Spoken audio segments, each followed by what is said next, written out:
everybody to the regular meeting, August 19th, City Council meeting. I'd like to recognize some business people, former business people that are in the audience. Mr. Emilio Aragon, welcome. Lavenio Fenzi, welcome. Thank you for being here with us. Alejandro Rivera, a classmate of mine, a business person in town, welcome to the meeting. Welcome everybody. Phil from the Optic, welcome. Jesus, welcome. Mary, this gentleman back here, I don't know his name, but welcome. Roll call, please. Mayor Louis Trujillo. Present. Councilor David Romero. Here. Councilor Michael Montoya. Present. Councilor David Ulibarri Jr. Here. Thank you, Mr. Mayor. We do have a quorum. Pledge allegiance to the flag of the United States of America, to the republic for which it stands, one nation, under God, indivisible, with liberty and justice for all. Mr. Romero, would you please lead us in a moment? Thank you, Mayor. Moment of silence for those that we have lost in our community this past month. And also, remember we have, God give us guidance as we make very difficult decisions here tonight, for that's in the best interest of our community. And that we continue to pray for those that are going through COVID or have family members that are going through COVID, or keep us safe. Thank you.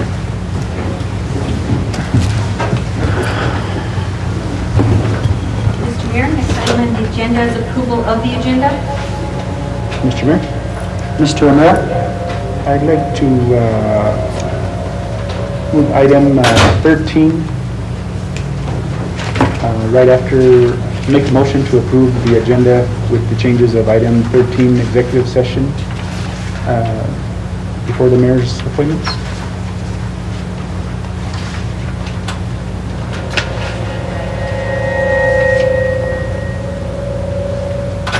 There's a motion on the floor. Second, please.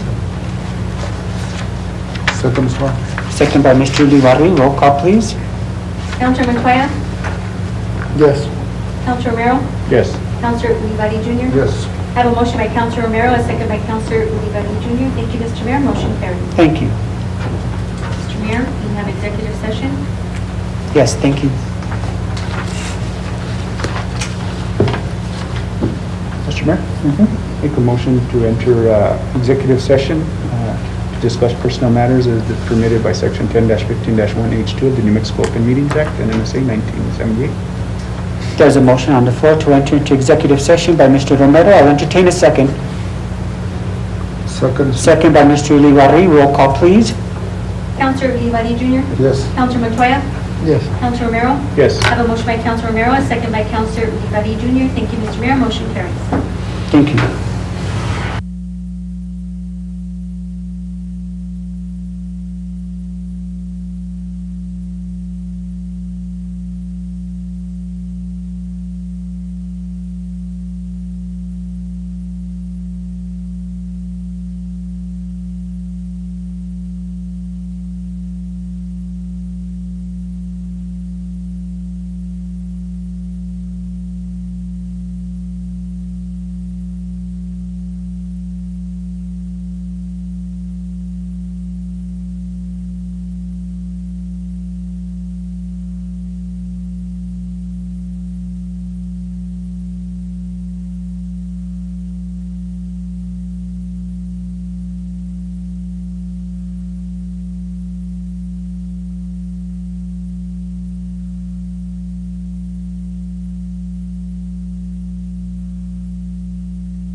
Rodriguez is on staff at New Mexico Highlands University. She teaches political science, other courses at the university. She's an invested member of our community. She's a homeowner. She's a business owner, soon to be business owner. Her family's going to be opening up a business in Las Vegas. They're on fast track to do that. And I am elated, and I am proud, and I am very, very happy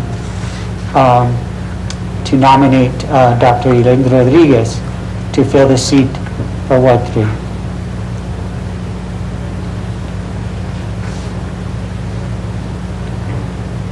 Do we call for a motion, or? Approval or disapproval? Okay. Mr. Mayor, Mr. Ulibarri?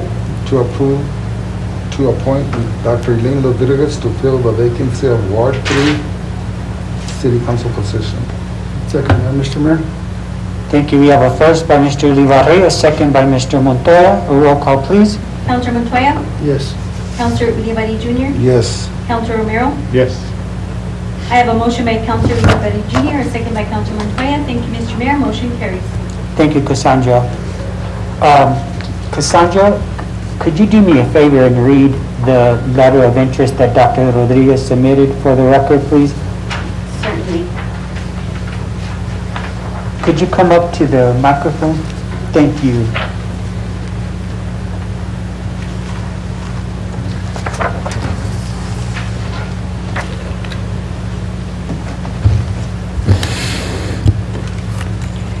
Mr. Mayor, August 3rd, 2020, Louis Trujillo Mayor, 1700 North Grand. My name is Elaine Rodriguez, and I am currently a tenured faculty member at NMHU in the Department of History and Political Science. This letter is to express my interest and provide a brief introduction to why I would make a suitable appointment for the Ward 3 City Council vacancy. From 1990 to 1992, I attended NMHU and received my master's degree. After I left in 1992, I went on to earn my PhD from Northern Arizona University. My aspiration was always to return and permanently reside in Las Vegas. That opportunity arose in 2006 when I returned to teach at NMHU. As a ward council member, my responsibility is to serve the residents of my ward and the Las Vegas community. As a public official, I will work collaboratively to promote inclusive and sustainable economic growth, employment, upholding cultural traditions, and a bright future for our young people. To this end, I will apply my unique skill set, which lends itself to complement the standing mayor, council members, and city public officials. My knowledge and experience in leadership development, community-based research, and civic engagement transfer easily into public service work. I have developed a comprehensive understanding of leadership and communication styles, organizational culture, and dynamics. I have collaborated with students, staff, administrators, and local state public officials to advance organizational missions and operations. I utilize quantitative and qualitative research to assist government officials in making sound policy decisions. As an educator, I promote civic engagement. It is essential to provide individuals with tools to understand the inner workings of government, the importance of voting, and attending public meetings to voice his or her concerns through internships, practicums. As a community member, I have a vested interest in community prosperity for Las Vegas residents, my children, and grandchildren. Serving the community requires open dialogue, transparency, and accountability between public officials and their citizenry to serve their wants and wishes. Dr. Elaine Rodriguez, living at 1100 7th Street in Las Vegas. Thank you, Mr. Cassandra. Mayor. Elaine, I'd like to introduce Elaine Rodriguez to the Las Vegas City Council representing Ward 3. Elaine, would you like to say a few words? Yes, I would. Thank you. Sure, that'd be fun. Okay, A little microphone. all right, thank you. I might have to take my mask off because I have asthma, so I... Go ahead, just don't breathe. I didn't realize how well that sounded until you read it out loud. A lot of times we do a lot of writing and, you know, we read it to ourselves and read it to our families. And but first and foremost, I want to let you know how humbled I am by the nomination and the appointment. I've always loved this community. I came here in 1990 with my daughter. I was a single parent. I finished my master's and my PhD as a single parent, and I had my mother and father who helped me tremendously. When I first came here, my father came with me, and every time I went to a new location, my father always accompanied me and stayed there 2 months to set up my apartment and help me with my child. And when he came here, he loved this place. He wasn't a educated individual as far as, institutional education, but he was well-read, and he loved the history of Las Vegas. And our great-great-grandparents came from this area. So he always told me, he said, wherever you go, once you get your PhD, I went to Colorado, I went to Chicago. He said, make sure you always return back to New Mexico, because that's where our heart is, and that's where our family is, and that's where our love is. And I was given that opportunity, and I brought my daughter. She was on her way to California. She was staying here, bartending at the plaza, and then she was going to go to California. She ended up meeting a young man, Eugene Martinez. They ended up getting married, and now I have 3 grandchildren. We all live in a multi-family unit, and I am kind of winding down my experience at the university. One thing that I think is very important, because I love teaching, this coronavirus has really moved us to a whole different level where I'm not in the classroom, but I'm on Zoom.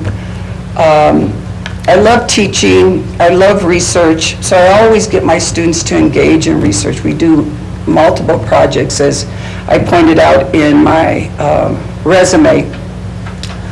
And I really find that with my background in political science, and I teach law, that people want to get involved, but they just don't know how. It's really intimidating. They don't understand the process. A lot of people don't understand what the primary process is. It's a very, very complicated process. This whole election that we're experiencing right now going into 2020 is going to be fascinating. We've had very fascinating elections. But my objective is to inform people, try to get people to understand the process. I was very active on the tail end of the civil rights movement. I have a lot of family and friends that were very involved in the Chicano civil rights movement. So I'm a very strong supporter of protest and, to make things change. I'm also very concerned in regards for the community in regards to my grandchildren, because one thing that I do see is we educate a lot of people. We are a tremendous university at New Mexico Highlands. We educate a lot of individuals. We have a lot of individuals who get degrees at Highlands and go on to law school. We have a lot of individuals that finish law school, went into law. We have a lot of students that work at the state legislature, that work at the state government. We have a lot of students that went at the national. It's just amazing what this university and community produces in our young people. One of my concerns is trying to keep that brain power here in Las Vegas, because a lot of them want to stay here. A lot of them want to return. And they want to do amazing things for the people of Las Vegas. And I find myself as, hey, I'm a tool, I'm a resource to help them do that. So I'm humbled by this nomination. I will, to the best of my ability, work to represent Ward 3.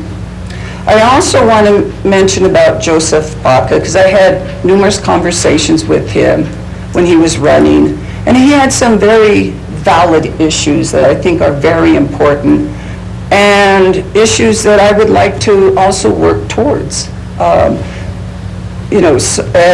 also issues for Las Vegas as a whole, okay? So I appreciate it, I'm humbled, and thank you. I look forward to working with each and every one of you.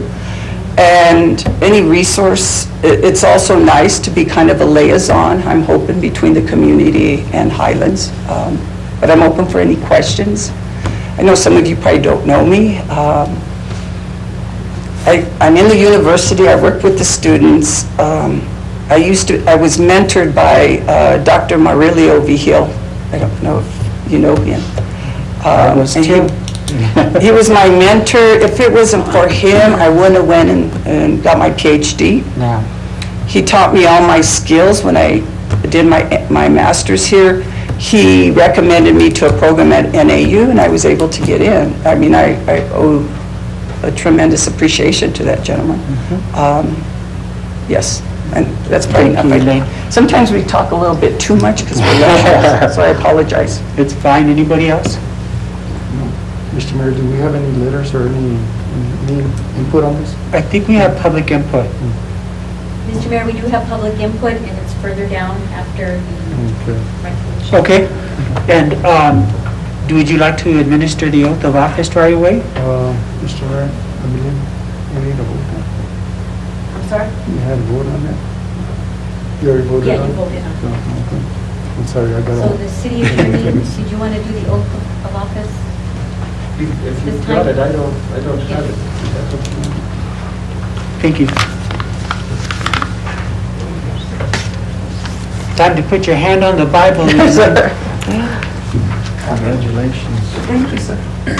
This is Scott Aaron. He's our city attorney. Pleasure. Just repeat after me.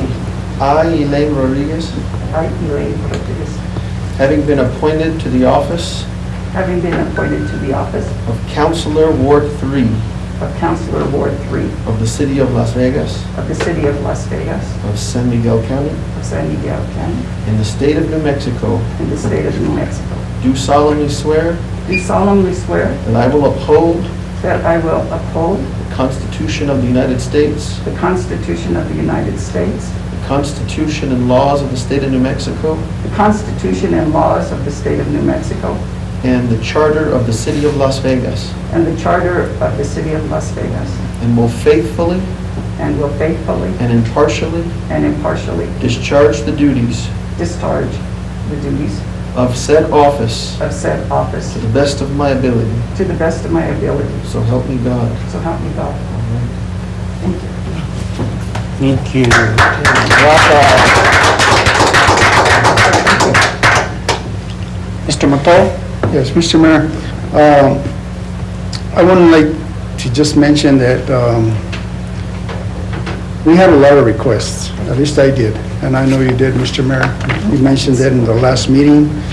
We had requests from all our citizens in Las Vegas, from different wards, people from Albuquerque, people from Rio Rancho. We had a lot of requests for different people to fill in this position. And I thank all those people for getting involved in their community. I want to say that Mayor and Council, I believe that your recommendation, Mr. Mayor, we took it into heart, and we wanted the best person for this. It wasn't an easy task to do. It wasn't easy at all.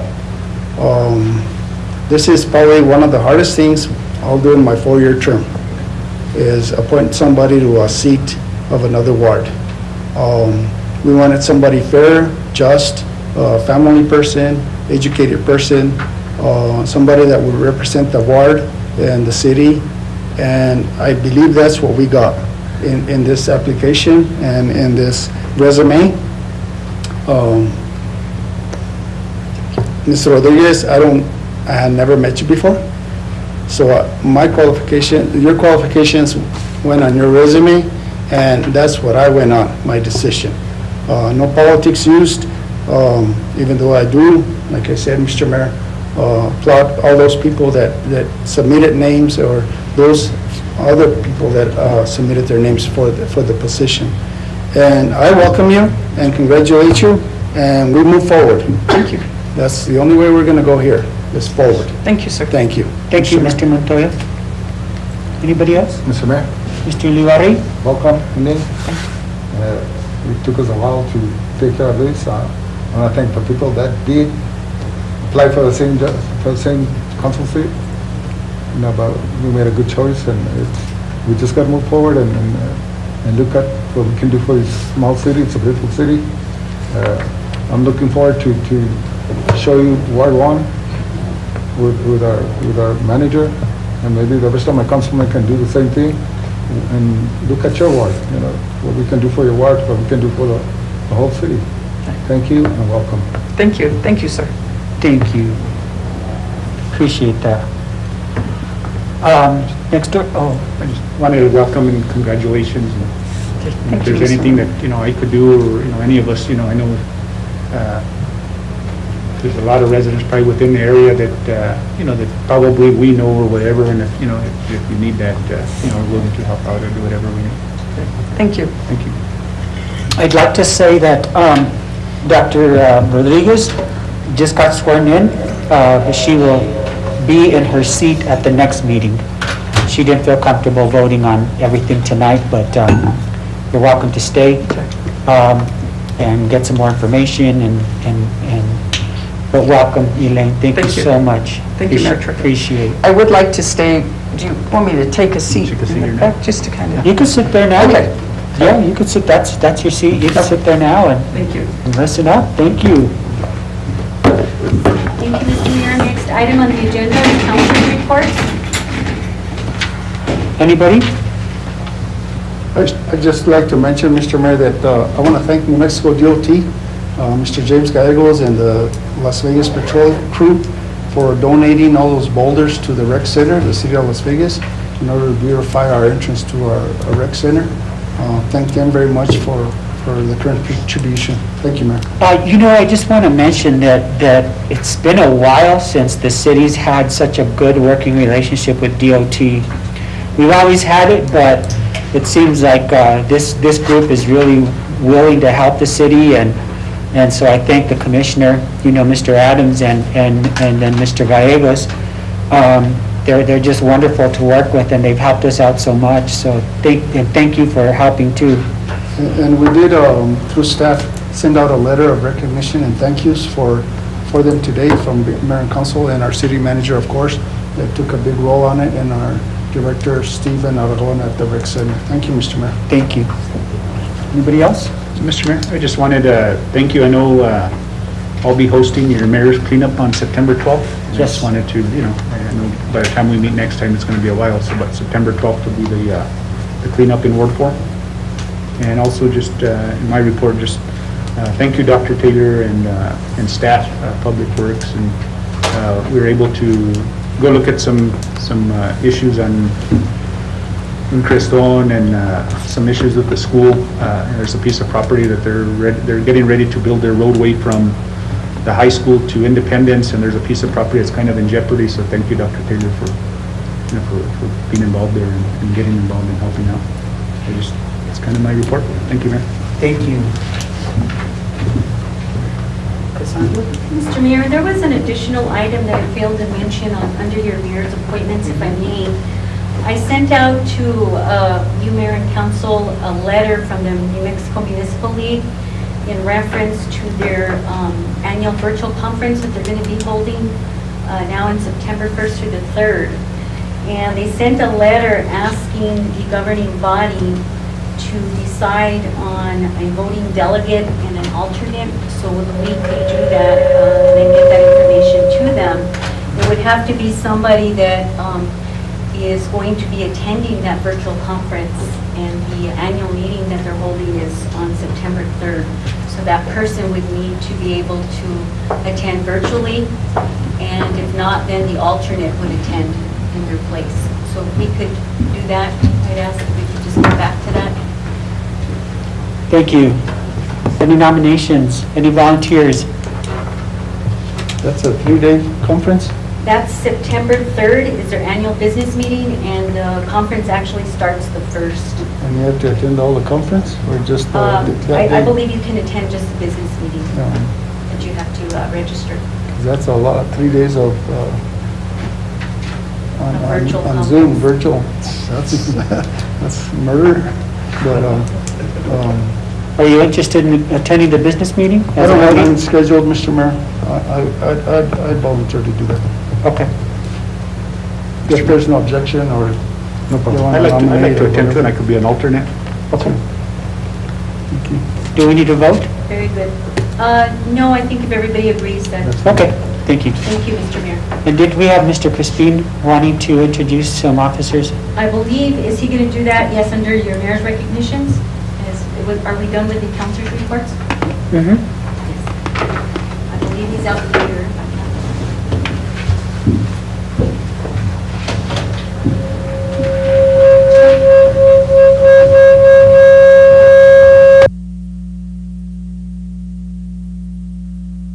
How are you doing this afternoon? Hello, Chief.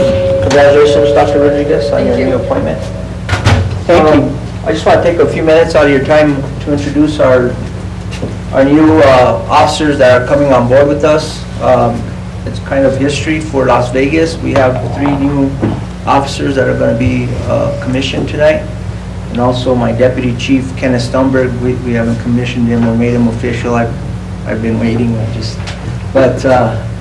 these are our 3 new female officers. I think this is the first time in history that we have 3 female officers all at one time in our training program right now. So it's really an honor to be able to commission these ladies and as they travel and they make their career in law enforcement through Las Vegas as they start. Well, So- congratulations. Welcome to the city of Las Vegas. Thank you. And if I could just really quickly have you guys raise your right hands. Yes, you too, Deputy Chief. I state your name. Do solemnly swear that I am a citizen of the United States Do solemnly swear that I am a citizen of the United States of America. of America. I have never been convicted of any felony, I have never been convicted of any felony. never been dishonorably discharged from the United States military, I've never been dishonorably discharged from the military, naval service, naval service, or National Guard. or National Guard. I do further solemnly swear I do further solemnly swear that I will support the Constitution that I will support the Constitution and the laws of the United States of America, and the laws of the United States of America, the Constitution and the laws of the State of New Mexico, the Constitution and the laws of the State of New Mexico, and I will faithfully, and I will faithfully, honestly, honestly, and impartially and impartially discharge the duties of my office discharge the duties of my office as a police officer, as a police officer, a deputy chief, to the best of my ability, to the best of my ability, so help me God. so help me God. And these women's police officer call sign is Chavela Montoya. She will be badge number 502. Police officer Dora Travesio will be badge number 514. Police officer Desiree Salazar will be badge number 520. And my deputy chief will be badge 202. So I just want to take this time and introduce to you our new officers. They got tased yesterday, so it was one of the, I think, introduction to what law enforcement is going to be all about. Right now, they're in the phase of firearms, so they're going to be learning how to use our handguns and weapons. So, thank you. Thank you so much and welcome. Thank you, guys have a Chief. good evening.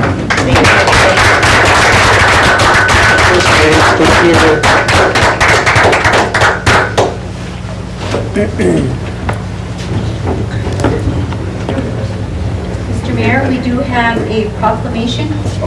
Yes. And this is in recognition of National Senior Citizen Day.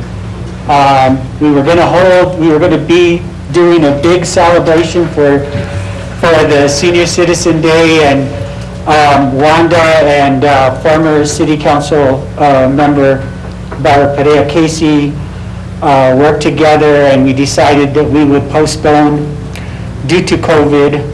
But I wanted to have a big fiesta in the park with dancing and food and music and to celebrate the seniors in our community. But darn it, this year COVID is more important, and we want to, keep the health of our ancianos. So we decided to postpone, and hopefully next year it'll be bigger and better with a parade and proclamation and a fiesta and a dance and everything to celebrate the seniors in our community. But go ahead and read the proclamation if you would, Cassandra. And everybody, this is Wanda Salazar. She's the director of the Senior Citizen Program. Welcome, Wanda, and thank you for everything you do. Yes, sir. Thank you, Mr. Mayor.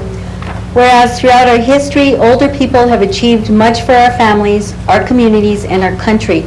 That remains true today and gives us ample reason this year to reserve a special day in honor of the senior citizens who mean so much to our land. Whereas with improved health care and more years of productivity, older citizens are reinforcing their historical roles as leaders and as links with our patrimony and sense of purpose as individuals and as a nation. Many older people are embarking on second careers, giving younger Americans a fine example of responsibility, resourcefulness, competence, and determination. Whereas in addition, more than 4.5 million senior citizens are serving as volunteers in various programs and projects that benefit every sector of society. Wherever the need exists, older people are making their presence felt for their own good and that of others. Whereas for all they have achieved throughout life and for all they continue to accomplish, we owe older citizens our thanks and a heartfelt salute. We can best demonstrate our gratitude and esteem by making sure that our communities are good places in which to mature and grow older, places in which older people can participate to the fullest and can find the encouragement, acceptance, assistance, and services they need to continue to lead lives of independence and dignity. Now therefore, I, Louis A. Trujillo, Mayor of the City of Las Vegas, along with members of the governing body, hereby proclaim August 21st, 2020 as National Senior Citizens Day and encourage all people of the city to celebrate and honor our elders, acknowledge their contributions, care for those in need, and reaffirm our country's commitment to senior citizens this day and throughout the year. Thank you, Mr. Mayor. Thank you, Cassandra. Wanda, please accept it with my sincere feelings, and next year we're going to have a big fiesta, so let's start planning it since now. Yes, sir. We definitely will. Right on. Mr. Mayor, the proclamation is Oh, right there. I'm sorry. I have to present this one. She was reading that to you. Thank you, Wanda. Okay, thank you. I appreciate it very much. Yes, All right. sir. Thanks for Thank everything you. you do. Thank Yes, you. sir. Thank you. Thank you, Mr. Mayor. The Thank next you. item on the agenda is public input. And I have Lavinia Flores Fenty speaking on Ward 3 representation. Welcome, Lavinia.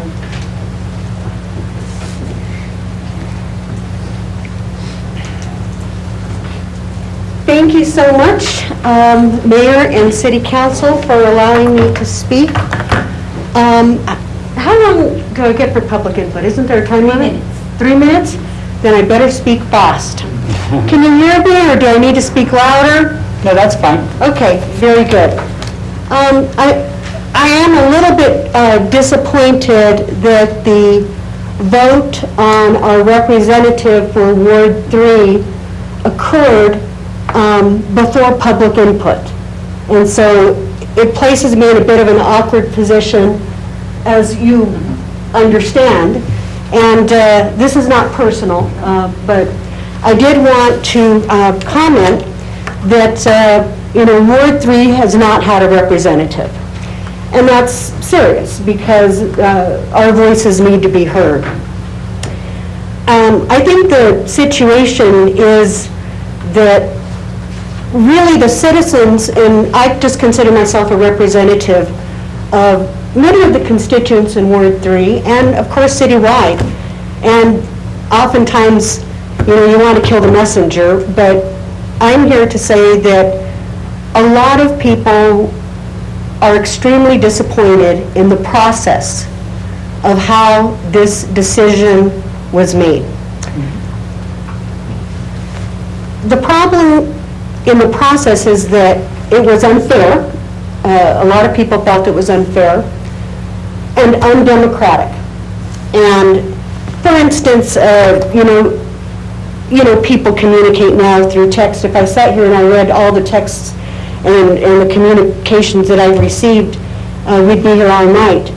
But, for instance, one constituent said, if I knew that I could lobby to be considered after the deadline to submit a letter of interest, I would have thrown my hat in the ring and asked to be considered. So we had a process where you started first phase, you announced, Mr. Mayor, that people should submit letters of interest. Well, people assumed after that first vote at the last council meeting that you would go back to the original list and that there was a deadline, and so that nobody else could lobby.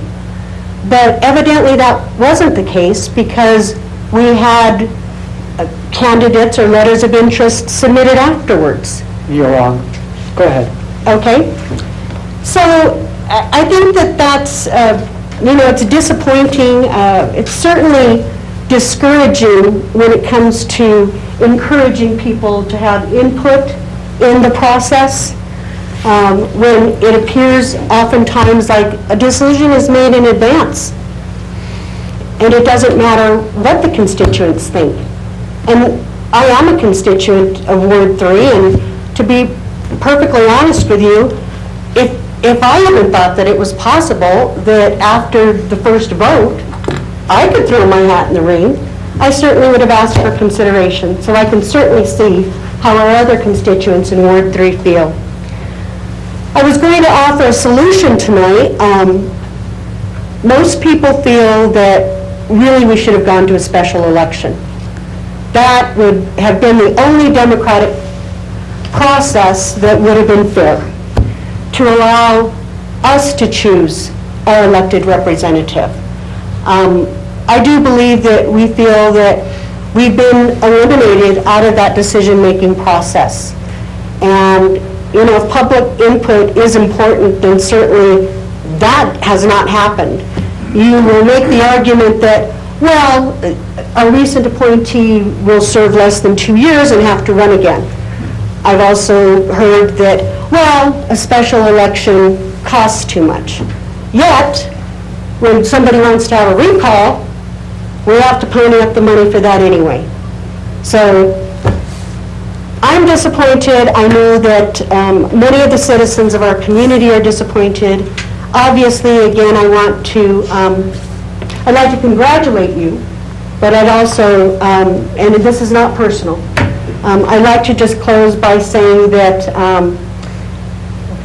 the process was tainted, and I hope that we can do a better job in the future, because it's a new administration, it's a new governing body, new mayor, and we certainly don't want to go backwards. Mr. Montoya, you talked about moving forward. So thank you for allowing me to share the way I feel on behalf of many of the citizens in this community in all districts, and especially giving me the opportunity to voice our concerns of many of the constituents in Ward 3. Thank you.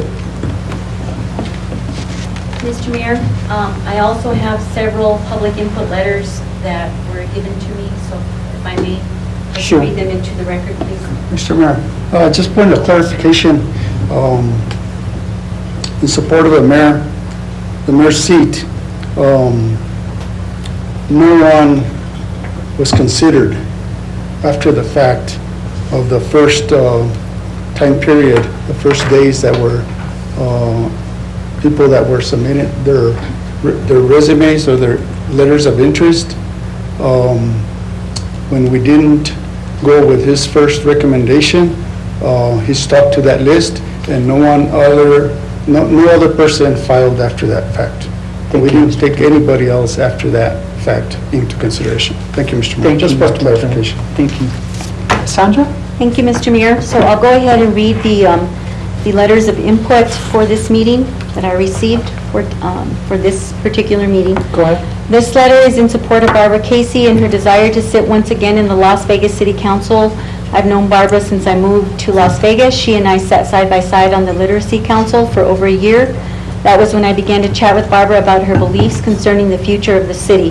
Needless to say, I was impressed. Coming from Los Angeles and Orange County, I struggled to find someone who I thought was well invested in Las Vegas.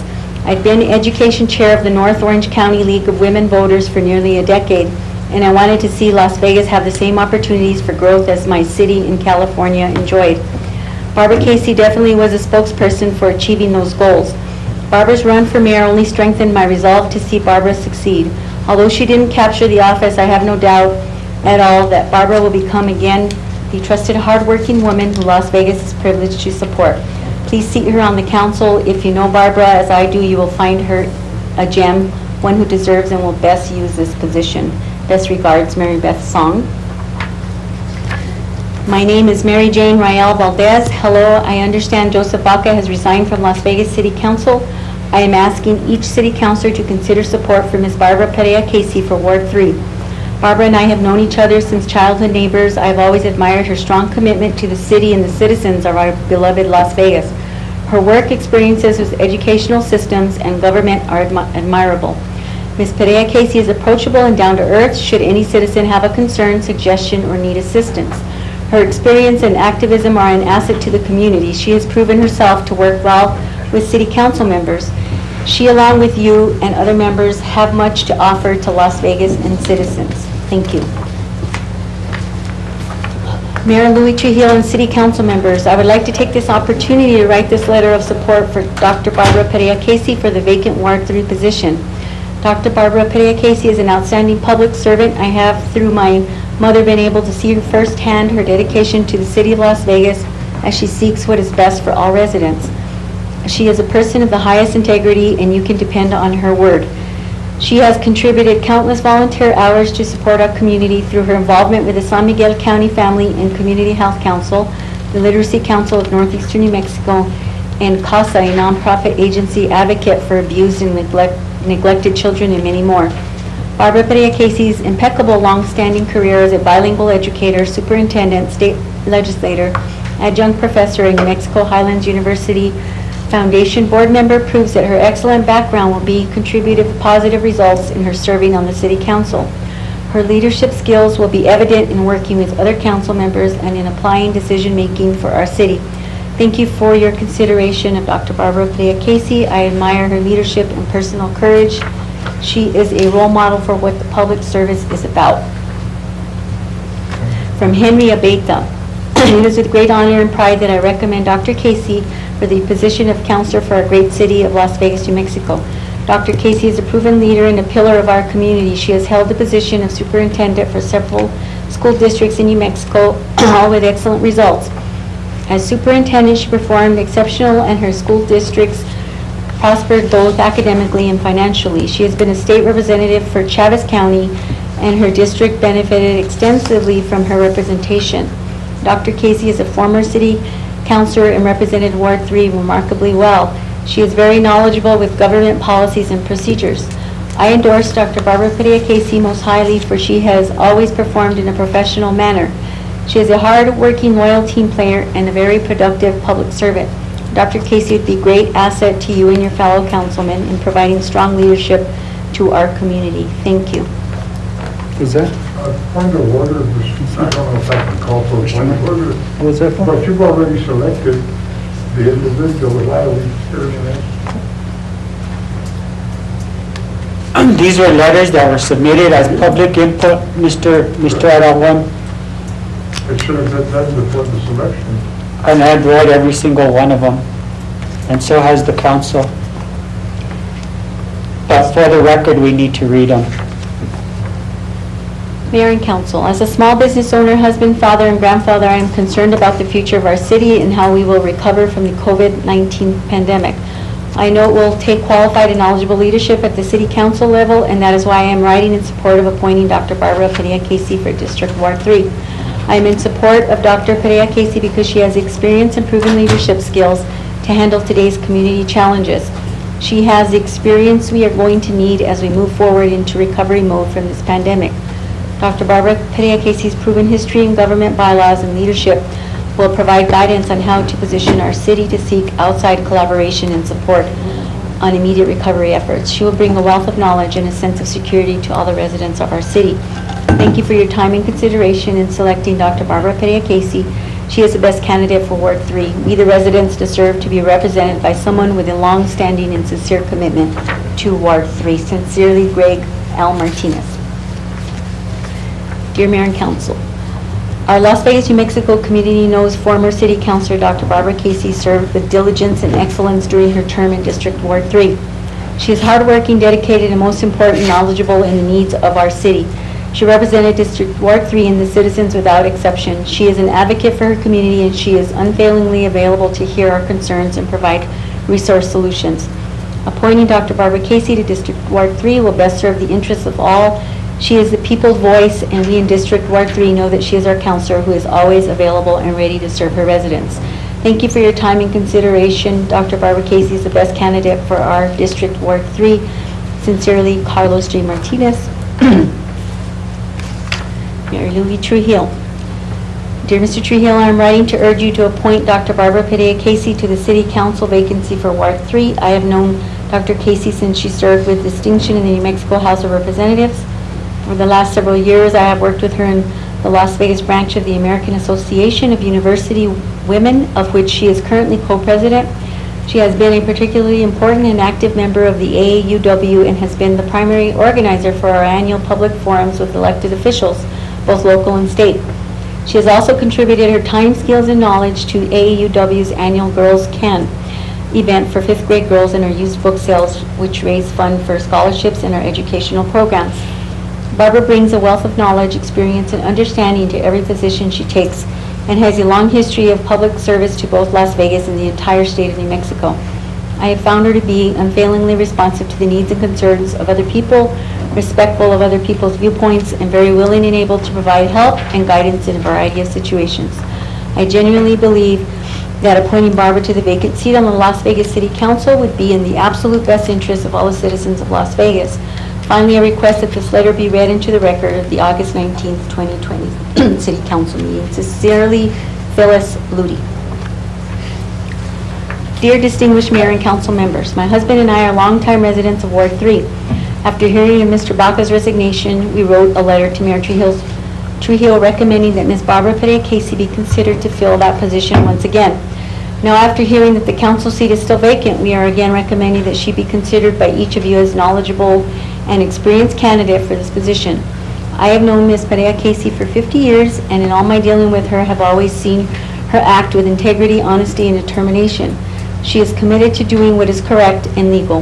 Ms. Perea-Casey is well informed, and she is the type of person who reads documents with careful discernment.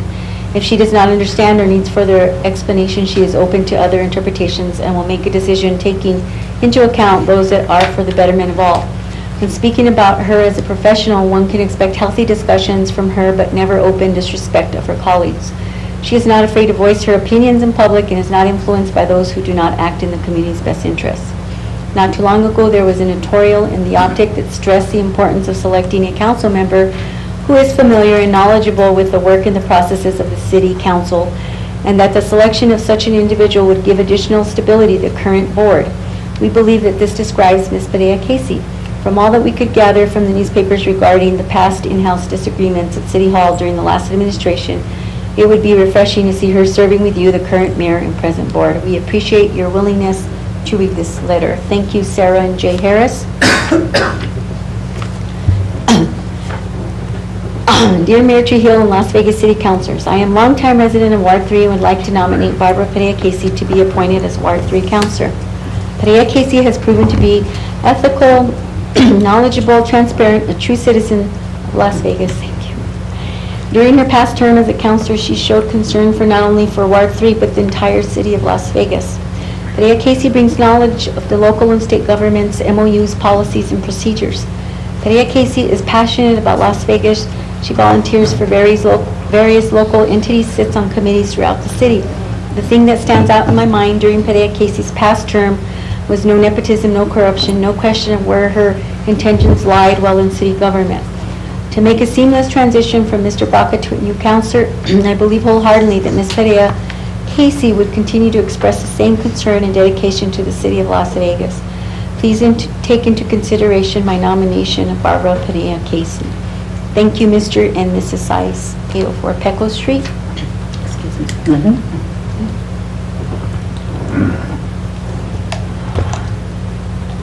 This is from Ms. Sonia Berg. I am writing in support of Barbara Casey to fill the vacancy seat in Ward 3. Ms. Casey has served in the New Mexico State Legislature and also as city councilor. She is a woman of integrity, and if she says she will do something, she will. She and I belong to AUW Las Vegas branch, where she served in leadership positions. She and I have worked together often to present public forums with our state legislators and our city and county officials. She is always professional, organized, courteous, and handles all details with ease. I cannot think of a better person to fill the vacancy in Ward 3. Thank you for supporting her desire to continue to serve her community. Nevertheless, she persisted 2020 Centennial Celebration of Women's Vote. From Kathleen Gray. I have had the pleasure of working with Barbara Casey on many occasions. We worked together on the campaign rallies for Michelle Lujan Grisham. We have also had some very interesting discussions and exchanged ideas regarding how things could be improved in the community that would, of course, help the citizens.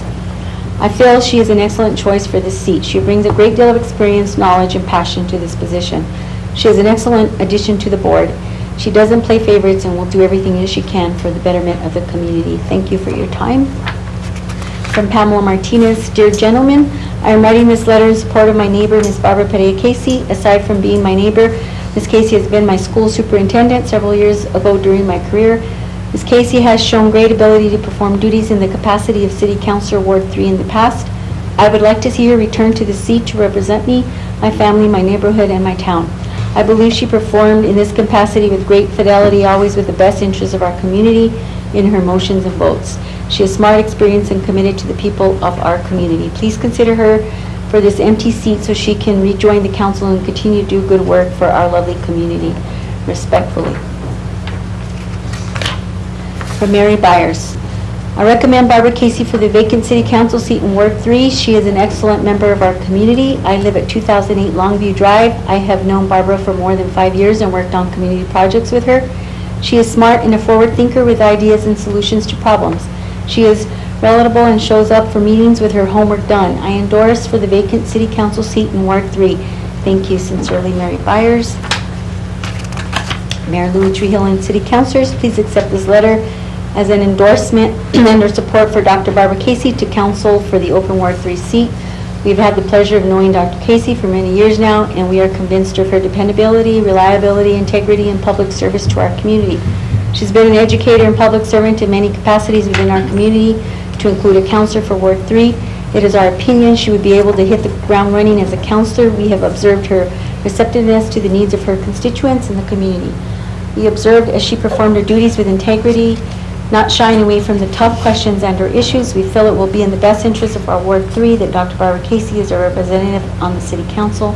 We ask that you respectfully consider her for the position. Thank you, Kenneth and Francesca Jenkins.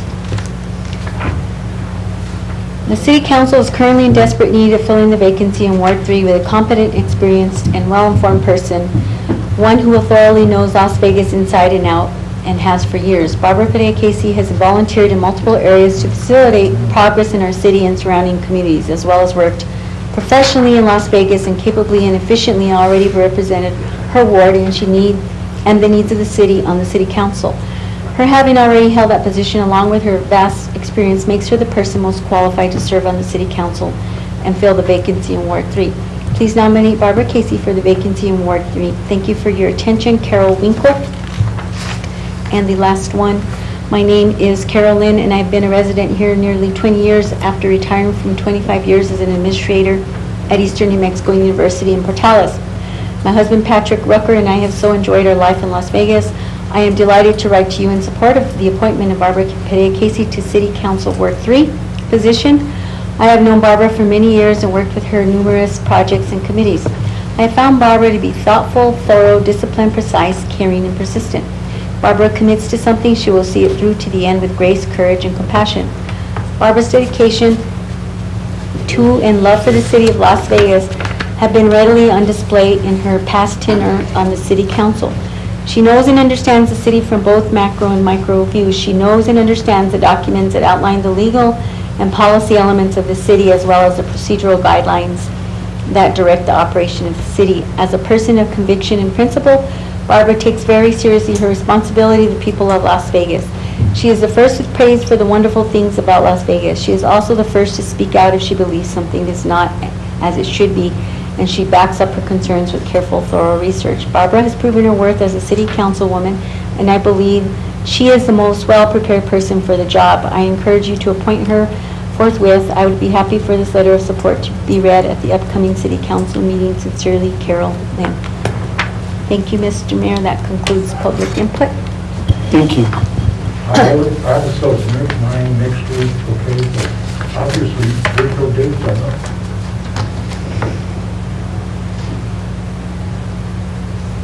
My accolades will be coming next.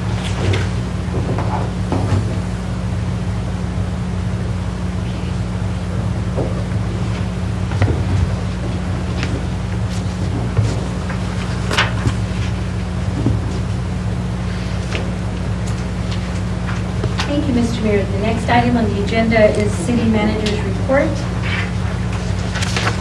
Dr. Bill Taylor.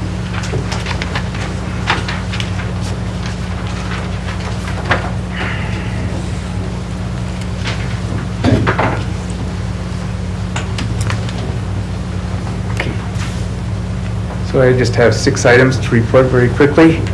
The first one is that, as you recall, when we approved the budget, we had a building inspector position in that budget. We later learned from the CID that you had to have a full building department that would include inspectors for electrical, plumbing, etc., and that was way more than we could do. They changed that, and that's affected cities throughout the state. So we have a lot of work to do, so we have reconfigured that position a little bit. Just wanted to let you know that, so that a lot of the work that we have to do with permitting and code enforcement and all of those kinds of things can get done. We have a tremendous backlog as we've tried to catch up with all that work. So that's the first item on there. Second, you will be hearing in next month a report, so you'll get some options on what our new webpage should look like. But as we go forward right now, we are working to make sure that our current webpage has as much good information, accurate information as possible. The next item is Highlands University and the city have entered into discussions about making University Avenue a two-way street from 8th Street all the way down to Bridge Street, and that was something that's been discussed for a long time. It was It was in a major report that was done last year, the Metropolitan Redevelopment Plan. It was the #1 recommendation of the plan, which was adopted by the council. So we're going to enter into those discussions. The university owns with 99.95% certainty. We're working to make sure that it is completely certain. They own University Avenue as well as National Avenue. This is an issue of both of concern to the university because of student safety. They've had people hurt on actually hurt on National Avenue, and it's also a concern, I think, of the city in terms of economic development and making it easy for people to get off of I-25 at exit 345, and we'll go right into into our plaza area. The next item is about Riverwalk safety issues, and so we've had a lot of complaints about panhandling, aggressive panhandling, and other issues, and so it got so bad that the head of Tierra Montes had told us that he would no longer assist the city with thinning the forest until we could get that situation improved. So I'll be pulling together a group of people, the fire chief, the police chief, people representing the homeless and others to have discussions on how we can address that problem. And I'm planning to do that very quickly. The city today had a meeting with our staff, meaning me, Maria Gilbury, and Scott Aaron, and we met with our attorneys and those that are representing the acequias, and we had a very good meeting, I think. There was a lot more flexibility than we've experienced in the past, and we are feeling confident that there's a good chance that we'll be able to get to a negotiated settlement by the end of this year. And lastly, as I mentioned, I think the last time when I presented the budget included a position for a community services manager that would manage the library, the senior center, and the museum. And so I plan to move forward with that soon. I think it provides some, it provides some real benefits in terms of efficiency in the operation of the city, and and it comes to very little cost. There'll be no new personnel added. Good. Appreciate That's that. my report. Thank you. Questions, comments, concerns? Mr. Montoya, please. Yeah. On number one, Mr. City Manager, how long has it been since we've been without an inspector in that department? It's been, well, Too long. it's too long, Okay. yeah. Thank you. And then on the item number 4, about the complaints about Tierra de Montes, that they can't go in there and do that. Is it my understanding that we're stationing 2 police officers at the old utilities building, or no? No, I have not heard that. In fact, I had a meeting with the police chief this morning about this problem, and so he's going to be part of the discussion. Okay, maybe that's part of the solution. Maybe we could station somebody or a couple of people in that area as a substation, for instance, since we have utilities moved over to Mills Avenue, and there's some space there. Also, I'd just like Mayor mentioned that we got to be real cautious about second to the last item, city staff and city water attorney meeting with Sequia Association, because we are under litigation, and I just caution the staff and the city manager to make sure you don't make any obligations or commitments or agreements without mayor and council's acknowledgements. Thank you, Mr. Mayor. Thank you, And Mr. the Montoya. last item is, I believe that this is very good for the city, where this allows the city manager more time to focus on other projects, of mayor and council projects, by condensing the library and the senior citizen and the museum. I think, I see that the manager sometimes, that position is overwhelming with demanding from mayor and council, as well as directors and everything else that goes on. I think this will alleviate a little bit of that problem, and I think the city government will work better that way. Thank you. Mr. Thank you, Montoya? Mr. City Manager. Pretty Mr. much, Romero, he asked also- one of the questions that I already asked on Okay. the first part, on the inspector.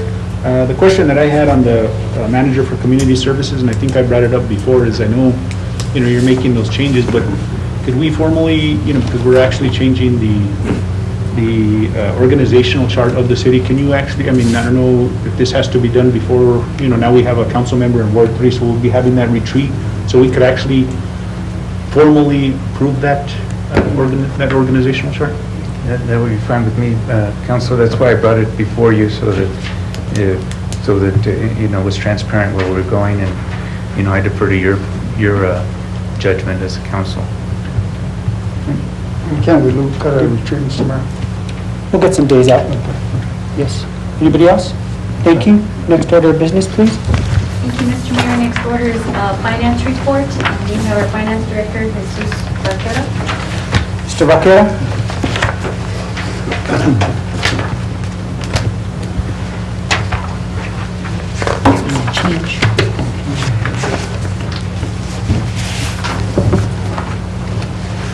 Mayor, Councilman, here to report for the month in July, first month of the fiscal year.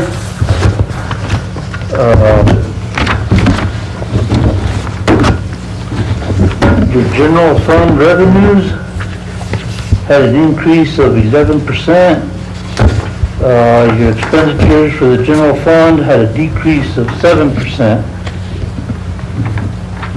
Your enterprise fund had an increase of 7% in revenue and a decrease of 13% in expenditures. Your recreation department had a Mr. Vaquera, we have a comment? I just had a question. We just got an updated sheet. Could you, I mean, as you're giving us the detail, can you tell us the differences, the update on the updates. in the budget? Yeah. Okay, The one that we had gotten in our packet versus, that one had a bad formula, the one that you got in your packet. So your deficits and surplus for the funds, I think it was the enterprise fund and the recreation department would be different from the one that's the packet that was, I'll look at it Okay. where you were at, sorry about that. That's okay, thank you. Go ahead, Mr. Vaquera. okay? Back to the recreation department, 36% decrease in revenue and 29% decrease in expenditures. Lodgers tax, 22% increase in revenue and a 71% decrease in expenditures.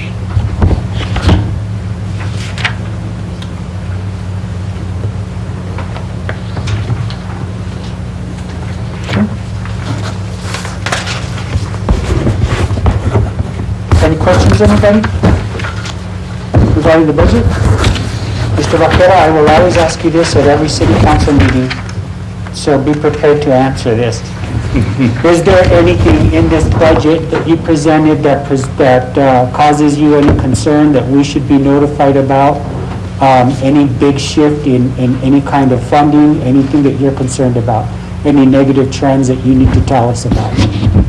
At this time, Mayor, no, there is not. Thank you, Mr. Vaquera. Thank you so much. Thank you, sir. No questions. Thank you.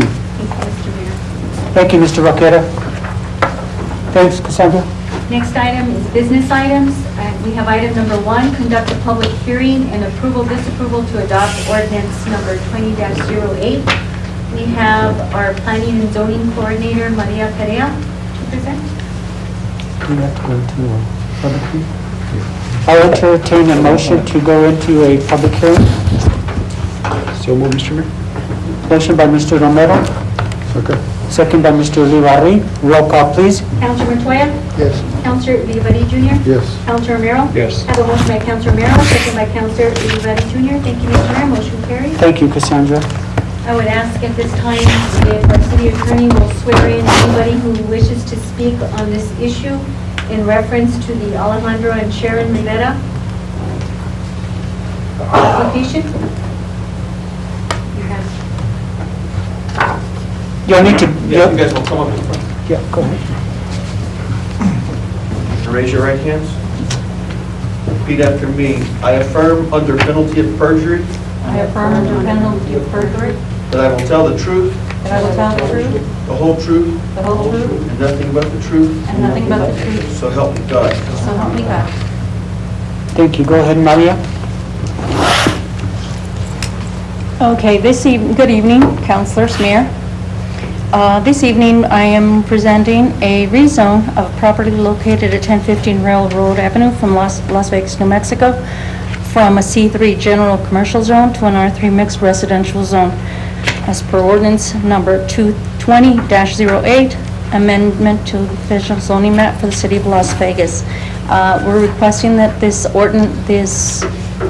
zone change be approved so that Mr. and Mrs. Rivera can proceed with selling the property as a land-home deal for a young couple that's starting out. Is the intention to put a house there? And they're going to put a manufactured home, one of those, a small double wide in there, so that they can live. It's a young couple coming in, wanting to, but all that area is, for some reason, when the first ordinance came about, a lot of that area was zoned commercial, because Grand was. And all the way, you know, to Railroad, all those, that area for some reason was zoned commercial. And And is it one block? it's a bunch of blocks. No, but for This one's just one lot. one lot. Well, actually, two lots. Okay. So there'll be two manufactured homes? No, just one. Just one approved. Just one approved. Have you had any opposition? Not on this one, sir, not at all. Okay. Councilman? Anybody? I have no questions, Mr. Mayor, Thank you. but I'm ready to make a motion if there's no other discussion. Or is this just a public hearing now? Yeah. We have to go back into Yeah. regular to make a It's just a motion? public hearing now. Right, it's a public hearing, and we also need approval of the record proper. Okay. I'll entertain a motion to accept the record proper. I'll do that, Mr. Mayor. A motion by Mr. Montoya, Second. second by Mr. Ulibarri. Roll call, please. Counselor Romero? Yes. Counselor Montoya? Yes. Counselor Olivari Jr.? Yes. I have a motion by Counselor Montoya, second by Counselor Olivari Jr. Thank you, Mr. Mayor. Motion carries. We'll close public hearing and reconvene into regular session. I'll entertain a motion to close public hearing and go into regular session. So, Mr. Mayor. A motion by Mr. Montoya, Second. second by Mr. Ulibarri. Roll call, please. Counselor Montoya? Yes. Counselor Olivari Jr.? Yes. Counselor Romero? Yes. I have a motion by Counselor Montoya, second by Counselor Olivari Jr. Thank you, Mr. Mayor. Motion carries. Thank you. Motion to adopt ordinance? I'll entertain a motion to adopt the ordinance. I move to adopt the ordinance, Mr. Mayor. Ordinance number 2008. Motion by Mr. Montoya, second, please. Second. Second by Mr. Ulibarri. Roll call, please. Counselor Romero? Yes. Counselor Olivari Jr.? Yes. Counselor Montoya? Yes. I have a motion by Counselor Montoya, second by Counselor Olivari Jr. Thank you, Mr. Mayor. Motion carries. Thank you. Next on the agenda is item number 2, conduct a public hearing and approval, disapproval to adopt ordinance number 20-09. We have Maria Perea, our zoning, planning and zoning coordinator. Is there anybody here to speak on that? Let me get cards. So if we can go into public hearing once again. Okay. Thank you, Mr. Rivera. Thank you, Mr. Rivera. To enter public hearing? There's a motion to enter public hearing, Second, Mr. Mayor. second by Mr. Montoya. Roll call, please. Counselor Olivari Jr.? Yes. Counselor Romero? Yes. Counselor Montoya? Yes. A motion by Counselor Romero, second by Counselor Montoya. Thank you, Mr. Mayor. Motion carries. Thank you. Maria? And if we can have those who are speaking on the issue to be sworn in. Yes, please.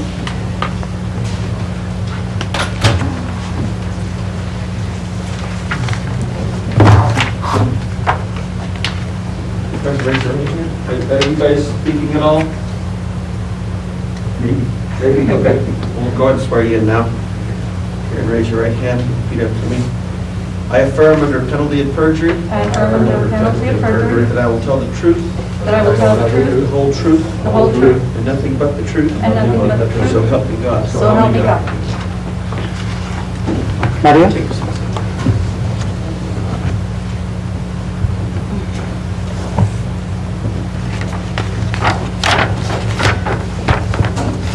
Tonight, we are asking approval or disapproval of the final application and plat for Lakeview subdivision, which is a re-subdivision of an existing 91-lot subdivision originally approved in 1964.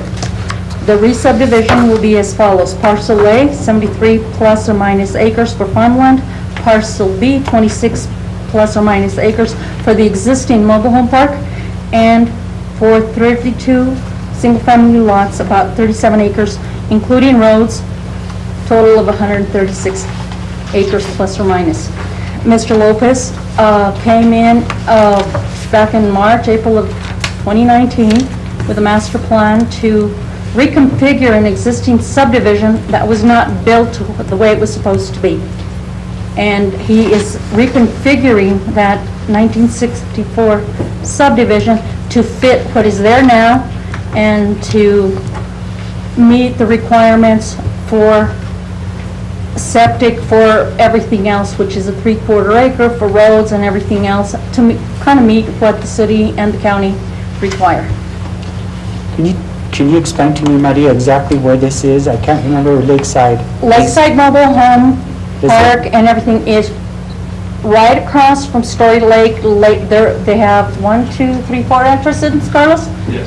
But one of the main ones is right across from Laguna Vista Quick Stop.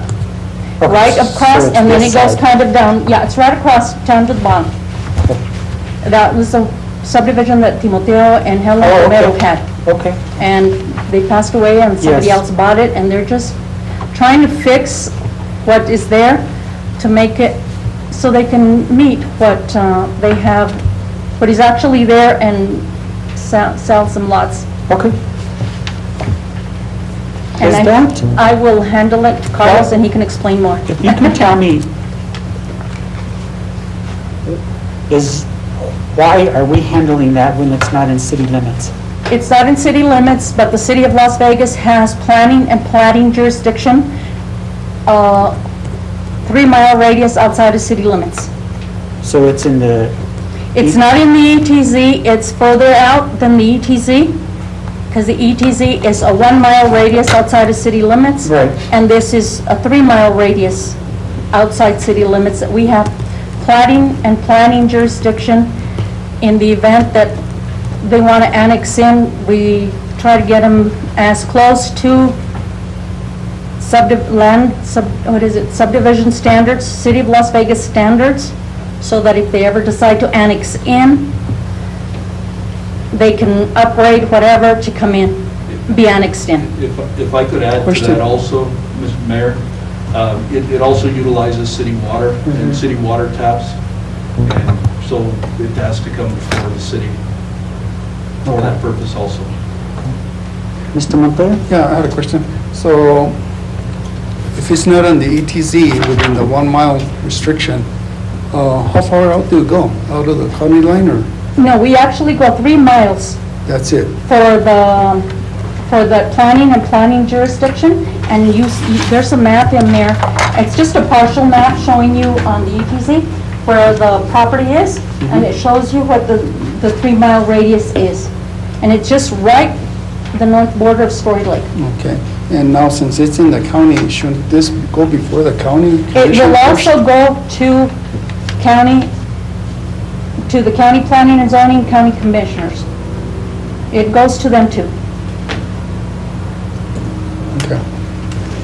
Oh, And I'm following the procedures that they used for Oxedo subdivision, a little further, right across from the drive-in. That's what I followed on this one. So, and it came to us first, and then it went to the county, planning and zoning and the county commission. I don't think the county has heard about this project. Actually, Mr. Lopez has been talking to Alex about it. For clarification purposes also in reference to that, talking with Alex, the indication was to work with the city for the water and the water taps, and then we would proceed with the county. So we've been sort of working both sides, but we felt the need to get the approval through the city because of the water, instead of going to the county, because the first thing they're going to ask is, Yeah. do you have water? Do you have the city requirements for what you need for a subdivision? I'll refrain from any questions, Mr. Bear, after the presentation. Okay, thank you. Anybody else? Mr. Lopez, would you like to give a quick presentation, just briefly? I want to give, this is the newest subdivision rendition that Ted Winston has provided to us. So, you can reference that as you need. Can you give one to Dr. Rodriguez? Okay, there's an extra one. Okay. Thank you.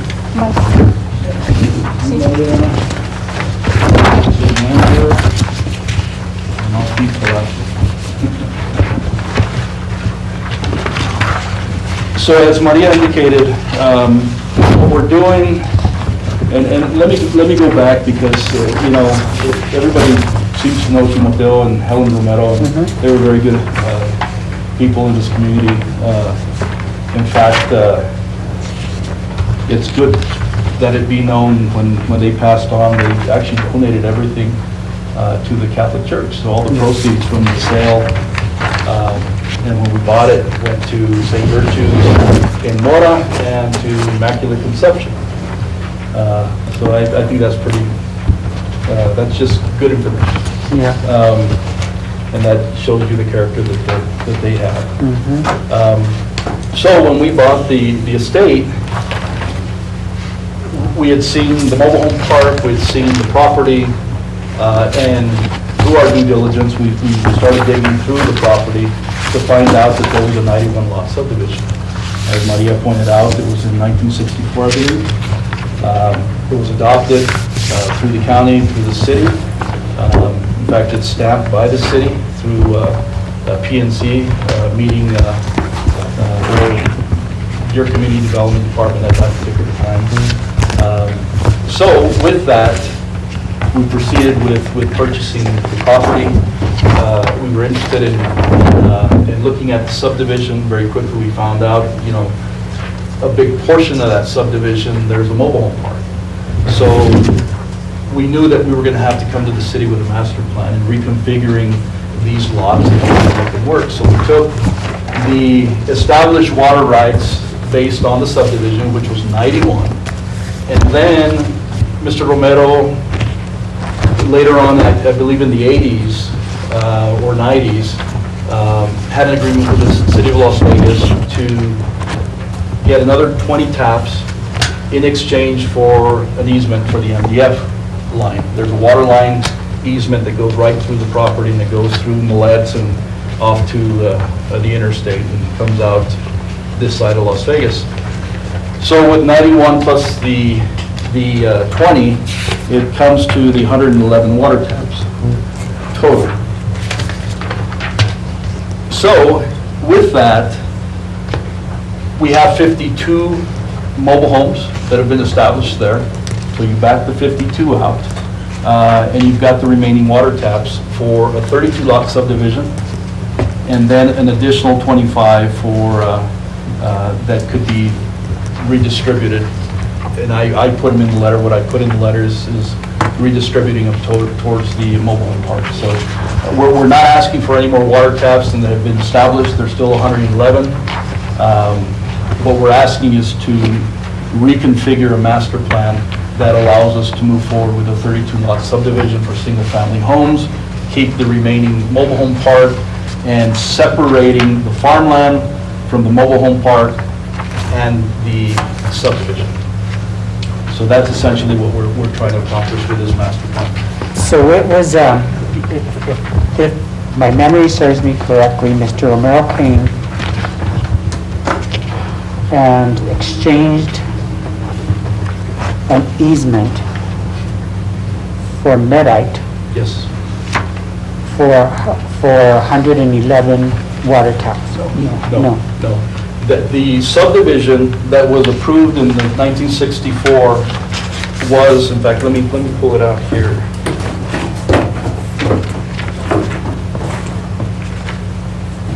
The original subdivision is the one that had the 91 Okay, water taps. okay. Where's that documentation? It's on the deed. In our packet. It should be in the deed. This is the original subdivision that was approved in 1964. Wow. 91 lots, okay?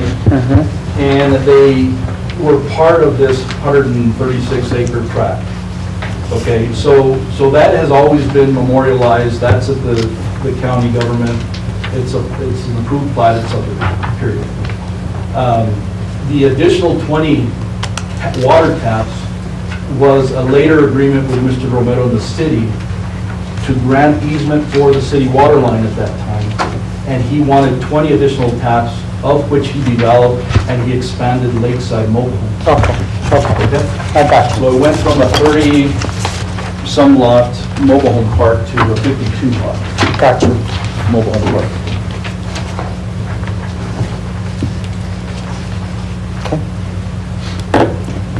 Any questions? Yeah, I do, Mr. Mayor. Go ahead, Mr. Montoya. I was here in 2002. Welcome back. I remember those water rights, those water taps were given to Mr. Tim Romero back in, I believe it was 91. And he had 28 years to use them. Yes. And 2002 was the deadline, and he didn't use them. So I don't see no documentation here that there was an extension of those water rights, and I don't know if they were lost, or those water taps, I'm saying. I have the agreement with the Is that the city. 91 or the No, 20? I'm talking about the 20, the extension, the 20 water rights. Look at Exhibit 20.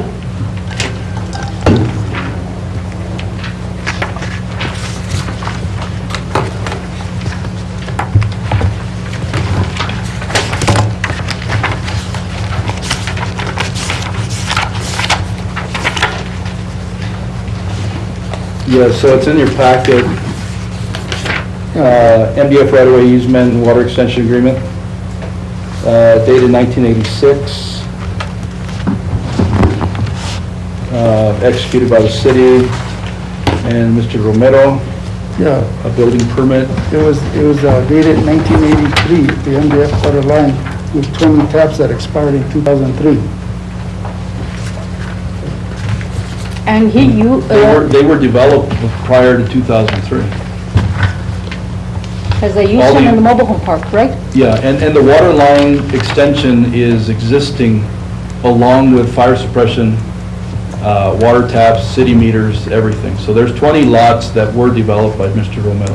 Yeah. Whether it was timely or not, you know, I've got this agreement here. I have correspondence from the, in fact, I've got a file of his subcontractor and the completion of the line extension and correspondence with the city. So, I mean, the city was participating through this whole process when he was building that water line, or that extension, those 20 taps, was 20 meters. And then the other concern that I have is there's no city documentation at all for the 91 taps that were issued out in the 1964. It's stamped by the city of Las Vegas on the plat. Other than your plat, and your plat there that was included in here. We haven't, I did not locate, I looked through everything, and there is, except what is on the deed and what is on the plat itself. This subdivision hereby approved this 15th day of April 1964, Planning Commission, City of Las Vegas, San Miguel County, New Mexico, by Mr. James Elliott, Chairman.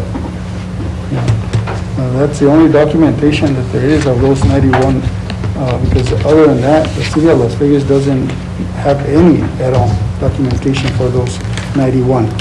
The only other document that I had that I dug up, and you gotta realize there's a lot of files with Mr. Romero's estate, was a date of approval, 4/16/1964, Lakeside subdivision, Cat Parkinson was a developer. These are all the block numbers, total lots 91. Approval. So this was just a document of reference, 91 total lots. So there's documentation of it, what if, you know, I guess the plat has a stamp. Let me see here. Okay. And then my other concern was, you know, right now there's how many trailers existing there, homes? There's 52 lots. 52 lots. And existing trailers, there are 44. 44. And out of those 44, how many have their own individual water meter? There are 21 or 20, there's 22 water meters. Okay. So half of the trailer park has There's a their own commercial individual line. water meter. There's a commercial line and a master meter to the north side of the mobile home park, yes. And it's always run like that. And one line is all city and one line is private? The commercial line that has the master meter, that services the north side of the mobile home park. So it would be the 52 minus the 20, So 30-some yeah, that are mastered there. that are in a master meter, yes. Because right now, the city of Las Vegas is losing a lot of water in that area. And I knew Tim, and he was a friend of mine, but he was always trenching water leaks. Every week he had a water leak. And I'm curious as to how come they're not in compliance with our city ordinance as having 1 meter per household out there, We bought it as is, as is. yeah, I mean, that's my only answer to you, is that's the way we bought it, with a master meter that has been accepted since that mobile home park has been established since probably the 70s. Yeah, because back in the 2006, we established the ordinance where there should only be 1 water meter per household. Sure. And that would be at the expense of the developer or the owner, within or without, out of city limits. Now, we do have our own private meters on every home. Yes, We have our own meter pit, we have our own private meters because we do monitor water. yeah. Okay. And then the other concern that I had was also the covenants. Have those been recorded at the Not county? yet. Or how come that we don't have a copy of the covenants? There is a draft. There's a draft copy in the packet. I didn't see that. Homeowners Association Covenants and Restrictions draft. What exhibit is that? It's the last document of the whole packet. No, it's actually, I know there is. I know I added one in. Well, maybe it's a small print, I don't know. No. It's Exhibit 19. They haven't been recorded because they do not record those until, and that's a requirement that the city attorney put in the ordinance. If you look at it, that they have to be recorded.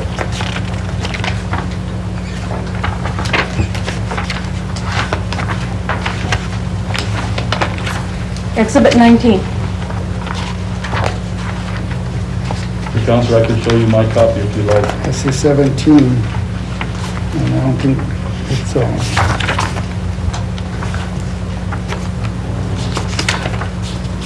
okay. But you're saying that those don't go recorded till it goes before the county? They'll get recorded, and that's one of the requirements that the city attorney put in the ordinance, that they have to be recorded. They requested that we provide a draft for this meeting, which we have done.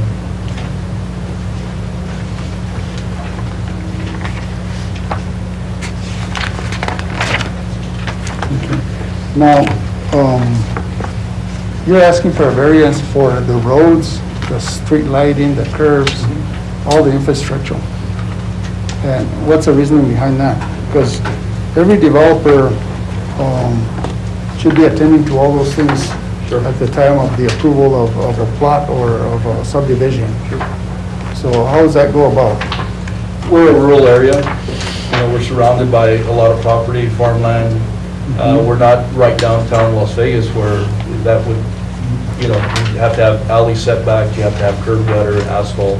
You know, we're trying to do more of a ranchette type development, so it's a big area. So, you know, we also don't have the luxury of quarter-acre lots in a square and in a block, where that works really well. This is over a big acreage. There's lots that go up to an acre and a half in size. So it's a rural subdivision, so it goes well with that. So Because you know, I don't know how the county feels about it, and I'm sure that they would want to have roads and streets paved before, because we're running into issues over at, for instance, the Daniel Jones Yeah, that comes subdivision. up all the time. They've always wanted us to hook up to the sewer system, and they've always wanted us to fix our roads and this and the other, and or anytime annexation is talked about, those are the kind of issues that avoid or stop us from annexing anything into the city, which hurts the city's growth. But industrial park is another one, the roads and that curves. We're gonna have to invest some money into that now. The Don Gallegos Road on East Street Extension, all those subdivisions were adopted and approved, and Mr. Mayor, at the end of the day, it's up to the owners to fix their own roads, their own potholes, and like, finally, after all, over here on George Lister Estate, the county landed up after 30 years taking over the maintenance of that road for those people. But they only took over Harlan Drive, Yes, only that not the road. side roads. Exactly. But I have concerns that we're creating problems for the county. I think that by the time we get there, there'll be so much of a mess that we won't be able to annex it into the city limits. And I care about growth in Las Vegas. Sure. We have same situations, Harris Road, Chico Drive, you know, those covenants haven't been followed. People complain about them all the time, but, you know, and the city really, we're having a meeting about annexation next week in the city, see how we can help ourselves through this pandemic. But the thing is, it's hard to adapt them into the city limits when they haven't followed a procedure. So it's hard for me to kind of put this, pass it through here, and then have the county have to deal with it as a must over there. It's like this, I don't know about those 91, those 91 taps are gonna have to be checked out, because this is the first time, Mr. Mayor, that I've heard about it. And the city don't have no documentation on it. I don't think they have anything back from 1964. Yeah. I So, mean, documents see- get lost, documents get, you know. yeah, and my concern there is, you know, there's other places within the city where the city water is extended that they want water. The last administration annexed in on State Road 250 up to the airport. And there's people there that are wanting water and hookups. And right now, the city of Las Vegas is in the position to where we're trying to determine, and we're hiring our engineers to determine how much water we have left for growth of Las Vegas. And not necessarily, you know, out in the county, but for our businesses that are coming in, or any other business that wants to come in and create, you know, a workforce environment. So, I don't know, is any of those lands there wetlands, since they're below Story Lake? There's some marshland down below in the farm area, So, but nothing that falls within the subdivision area. So, and the only other thing I can address in reference to covenants and restrictions, obviously they're adopted, they're approved, and then enforcement has to happen. So I don't know about all those other subdivisions that you referenced. I haven't gone through their covenants and restrictions and if they're enforceable. But, you know, that's, the developer has to set that up. If it's something that's transferred to the city, then the city enforcement has to follow up with that. and this lots, I guess, the smallest one is a 3/4 acre? We meet 3/4 acre requirements for septic tanks, yes. Okay. And back to the issue of the subdivision, whether or not it's a legitimate subdivision, I mean, the plat speaks for itself. It's a filed legal document. There are 91 lots there that were established in 1964 that are part of this property. So I want the board to understand that there's 91 legal lots that we own. That with that come 91 water taps. I see. So yes, we can go back and forth legally, but from our perspective as owners, what we're trying to do is we're trying to preserve what we bought, but trying to reconfigure it in a property and how this thing has evolved over the years, and we're reducing them down to 32 single-family homes. So we're trying to be good-minded developers, good-minded people, and trying to make this work with what we've got and what we bought. And I understand that completely, but I'm on the defense for the city because the other issue is anytime the city of Las Vegas issues out a water tap, we want to try and make, or we should make an ordinance that follows through on that the water that is used, the gray water, needs to come back to the system. And that gray water allows us to get more funding or to use it for our parks, for the influent water line, or so forth. And here, we're going to be losing thousands of gallons. We have a water catchment. We have a lined pond, a water catchment that could be used for that. It could be pumped back into a system if the city had a system out there, which I don't think we do. We do. So I'm a little bit concerned, Mr. Mayor, why it comes before us, before going to the county, and I think that Actually, I looked through everything that Gerald Garcia and Elmer Martinez did prior years, and this is the way it's been done. I just followed what they did for the most recent one, which was Oxito subdivision. And if you look at that one, go look at Oxito subdivision. Their roads are pretty well maintained. They don't have curb and gutter. They don't have, it's a country living area, but that one is a good example of what the subdivision should be. That is a good example. You brought out the bad examples. Glenwood Estates, Monte Vista subdivision. You brought out, what I'm saying, Maria, is this. We're having, the county or the city has to incur with those, Mr. Mayor, with those issues down the road. Right now, we're dealing with the A Street extension that nobody wants to claim. The city approved that, and the county approved that, but yet nobody claims the road. Harlan Road development, the same thing. Nobody wants to claim that road, city, county, or anybody. Or the thing is- But the developer was supposed to have done it in the covenants. And the same thing with Harris Road. There's covenants that aren't being followed. And Mr. Mayor, the next question I have is for our city attorney. Okay, go ahead, please. Whenever a subdivision like this happens, and there is covenants that need to be followed, the developer gets a commission or a committee to make sure that those covenants are followed? Normally, that's the way it would happen. There would be a neighborhood association, so to speak, for lack of a better Yes. word, that would basically self-police and self-enforce. There usually is language, and I just briefly look at them, that there was a provision made for an architectural review committee so that there's a standard in terms of what kind of houses are built, what the appearance is, what the landscaping is. And from reviewing the documents, the discussion tonight, and looking over this, I think if the council decides to take action, the council is going to need to reserve on granting any type of water rights, water taps, or recognizing anything until we can just get that flushed out. I'm not saying one way or another that it's there or it's not. What I'm saying is I believe the council will be wise just to reserve on any type of water issues until we understand, because here we are, we're in an area that's not city.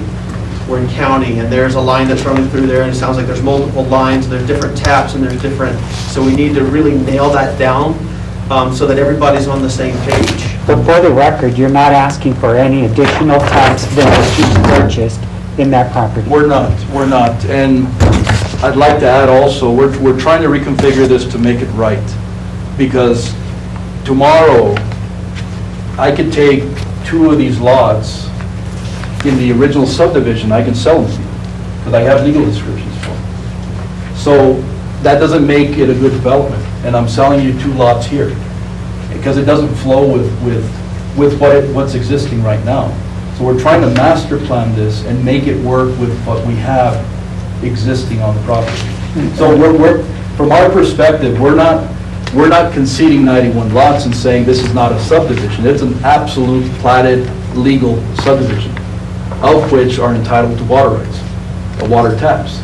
So, but back to that example that I gave you, I can legally transfer 2, 3, 4 lots to you tomorrow.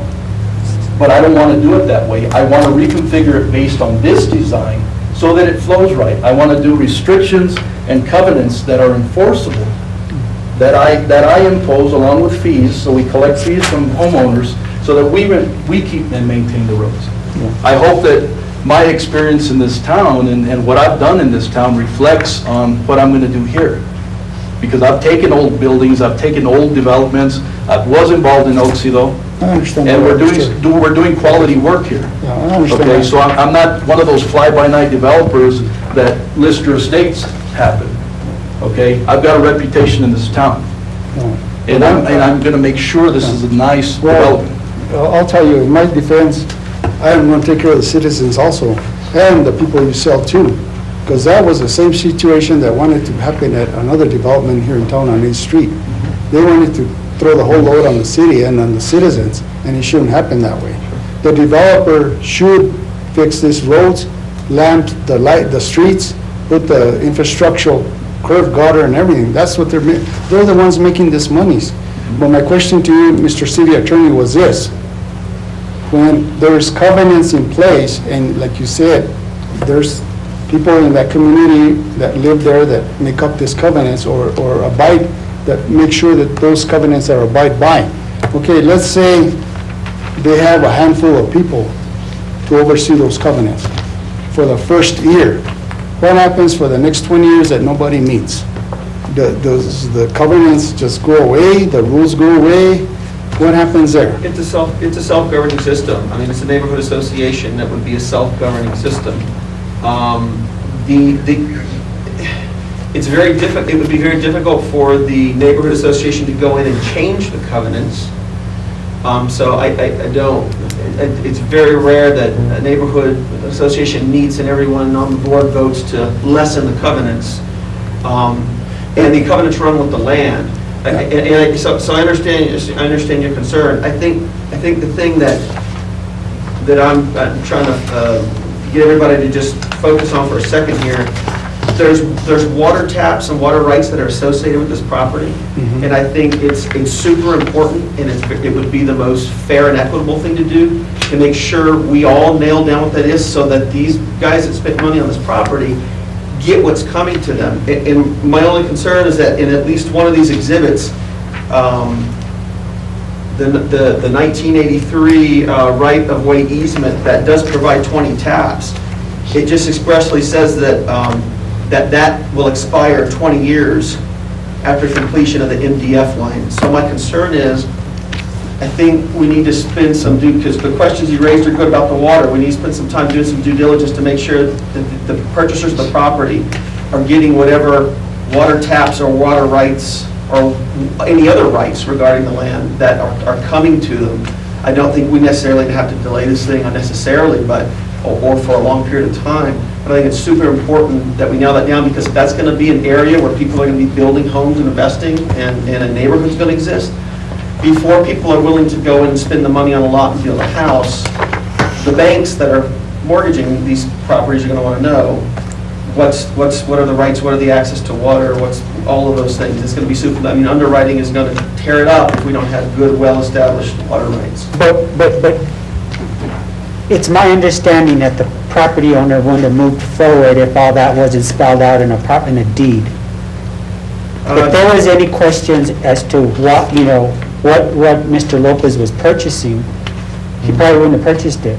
He may do his due diligence to make sure that indeed what he was purchasing was enlisted in a deed, which would include all these water taps. There could be things that are listed in a deed that may or may not exist there may have been an agreement. It sounds like there was an agreement between the city and the previous owner regarding taps. But the problem is we need to find what that is. Just a reference to it on a plat is not going to be sufficient for bank underwriters who are mortgaging the property. Yeah. Yeah.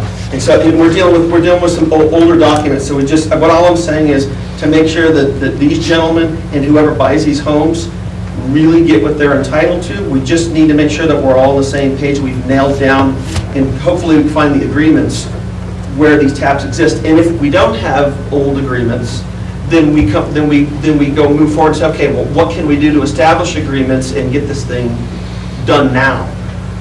But my point is that I'm just going to talk a little bit about the efficiency of the city of Las Vegas. I mean, if this came March of 2019, we should have already done our due diligence before Mr. Lopez came in tonight. We should have done our homework so that he wouldn't have to delay another multi-million-dollar investment that he's making into the community any further. I don't feel like it's fair to him that we delay because of our inability to be efficient. And I understand that those records don't go back or whatever, but I also don't believe that it's the developer's fault that we can't have those records. You know, he's making an investment in the community. He already has made several millions of investments into improving the community. We need those single-family homes in and around Las Vegas. We absolutely need them. You know, and if there's a question about how many water taps there are on that property, then how do you want us to proceed tonight? Well, that's why my suggestion was that not that we hold the whole thing up, but that the council grants something so that this can continue to move forward and reserve just on the water issue. I mean, we should be able to get together with our utilities department and find records, and if they don't exist, then we can create new records and figure out what they need and come to an agreement. My concern is, if we're relying on something we can't find and we don't know where it is, then we're moving forward. My concern is the underwriters for the banks that will lend on these properties are going to not lend on these properties. And then we're going to be defeating our purpose. So I don't mean to hold it up, and I don't think we need to hold it up. We can approve reserving just on the water issue, so that we're not holding the thing up. We're continuing to move forward, but I think, water, as the city knows, water is such a big deal. Sometimes when you don't do it right, you get stuck in litigation for 50 years. So I just want to be very careful that they're getting what they deserve, and we all understand what, we're all on the same page. That's all. You're making a recommendation that we move forward with approval, except for the issue with the water. And reserve on the water rights. All right. And that's in the ordinance that I circulated has that reservation of water rights in it, so that we can, it's just super important. Water is it's going to be important. Thank you, Councilor. Anybody else? Mr. Mayor, I had one question, and one of Mike, I think, well, actually a couple, and I kind of, had the same questions as Councilor Montoya, is as far as us having jurisdiction on this zoning matter, just because, and I'll bring up, I mean, I know it's kind of off topic, but I know Mr. Tafoya was doing a flea market, and he was directed to the county, and that's closer than this area. I mean, Actually, that, he did not do, like, he did not subdivide the property, so they take care of permits like that. because it's a subdivision, that's the This is different, this is a subdivision. We take care of subdivisions and any plats especially if they need water, that's what we take care of. And then the county also signs off on those, I think, afterward. I haven't had but one or two in the county. So you, and I guess the question would be, is you come before us, but did the process start with the county also, or? We went to the county originally, and we got their packet, and we've completed the packet, but it was very evident that they wanted us to get the city approvals because it's relevant to the city water taps. So they didn't want to approve something that the city didn't approve, because it really affects the city more than the county when it comes to water. And then the other question that I did have too were pertaining to the roads and the maintenance and stuff like that, which, I mean, I know the city wouldn't be out there doing it, but, again, I'm just confused as to us and then the county, but I mean, I have that reservation just because the general public doesn't understand, developer, city, they think, or county, because they live in the city, they say, well, how come the city doesn't do the roads? And they're not even in the, in the city or even in the county, you know what I mean? There's roads that, the 8th Street, the 8th Street, that he's talking about, 8th Street extension, that I spoke to a person in the county, they called it no man's land. It's horrible that, that we have to kind of fight, whether we like it or not. Taxpayers do use that 8th Street extension, and in this subdivision, I don't want that burden, to fall upon, them thinking the county, and then the county saying, well, the city approved it, and we were forced to approve it. So that's kind of my generalization as to, why are we, taking care of this if it's in the county? Mr. Lopez, could you clarify what your role would be as a developer about the roads, the lighting, the curbs? Yeah, again, we're modeling this very closely to Oxy though, where we have a very nice entrance. We came in and topped it appropriately with I think we did 10 inches of base course, and then came and topped it with some engineered fill on top of it. So, the covenants that we want to adopt will address the roads. The fees that we charge will create the fund in which to maintain the roads. I mean, we want to do this the right way. You're assuming worst case scenario, and that's fine because we have bad examples out there. Yeah. I hope that me standing here as an example as a developer in this town persuades you guys to understand that I'm going to take care of this thing. I don't like owning something that's not quality. So I'm going to do the best job that I can. And then again, I want to continue to remind you guys, the city council and mayor, that every time we talk about that, it seems like we're trying to apply for a subdivision, and we're not. We have a subdivision. So we own 91 lots. What we're trying to do is what I would consider a lot line adjustment to reconfigure those lots in order to meet what the property today is there for.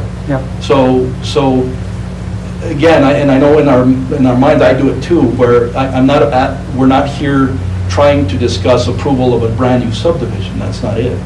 We're trying to be good stewards of a subdivision here. I'd like to make, because we're all in it for the city, right? I live here, I love Las Vegas. If we went back to the original application that I put in, was over 2 years ago on this deal, okay? So I'm meeting you guys for the first time. Now, I'm not going to talk about previous administrations, but we could get, So to you, you're hearing it first time. Councilman Montoya said this is brand new. If I went back, it might be 3 years ago when I did this original application. So step in these shoes. We've been trying to get this thing moving forward with the city, and with all that was going on, we're finally at city council. And I just want to say this, Okay. There aren't a million developers knocking at our doors to develop property and build single-family homes in Las Vegas.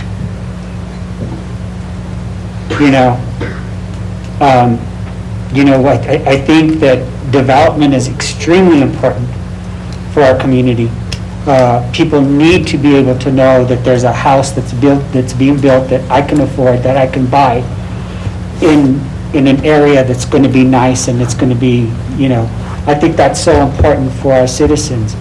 And we can't be obstacles to a project of this nature. I can understand being stewards of the water, and you got to be careful with the water, and you got to protect the citizens for the water and all that stuff.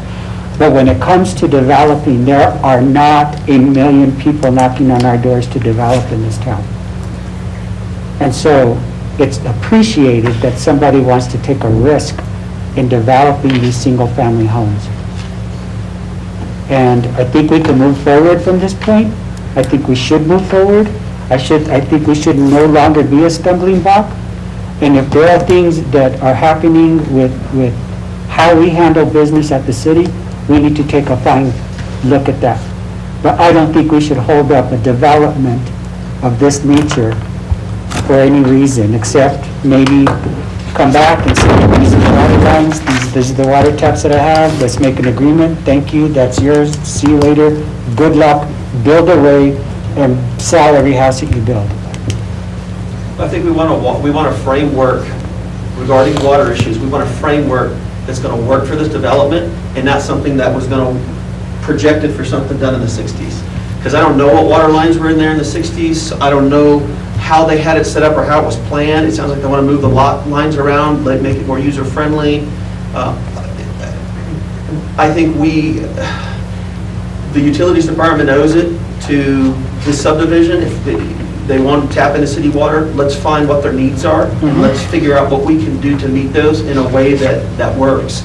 Because I don't know, like I said, we just don't have the documents to know what the intention was back in the 60s, other than some taps. But if they're going to develop a nice subdivision out there, I think it's important that we get the water issue right. I don't suggest we hold it up, but I suggest we allow things to move forward with a reservation on the water issue, so we can figure out what those needs are, and we can figure out what the city can do to work with these developers to make it nice. Mr. Romero. I just kind of want to make a comment, Mr. Lopez and Mr. Mayor, is I know what you're saying. I know, we don't have developers, and I mean, we got our packet on Friday. I've had no idea on all this, and going through all this packet and, the confusion as to new subdivision. I mean, yes, it's in here, but, I'm still thinking, what's going to be out there, all our responsibilities, questions like that. And, from Friday to Wednesday, I mean, even today, I learned more about the situation from just, reading it. It's a lot to read and just taking all this in. And, I'm agree with Mr. Aaron, I have some of those questions. I don't know if Maria, Mr. Mayor, if I could ask Maria, has the utilities kind of known about this through this 3 years that Mr. Lopez has been going through this? Actually, I don't know if I can talk because everybody was sworn in and I wasn't, so, Scott, can I answer the question? You can be sworn in. Swear you in.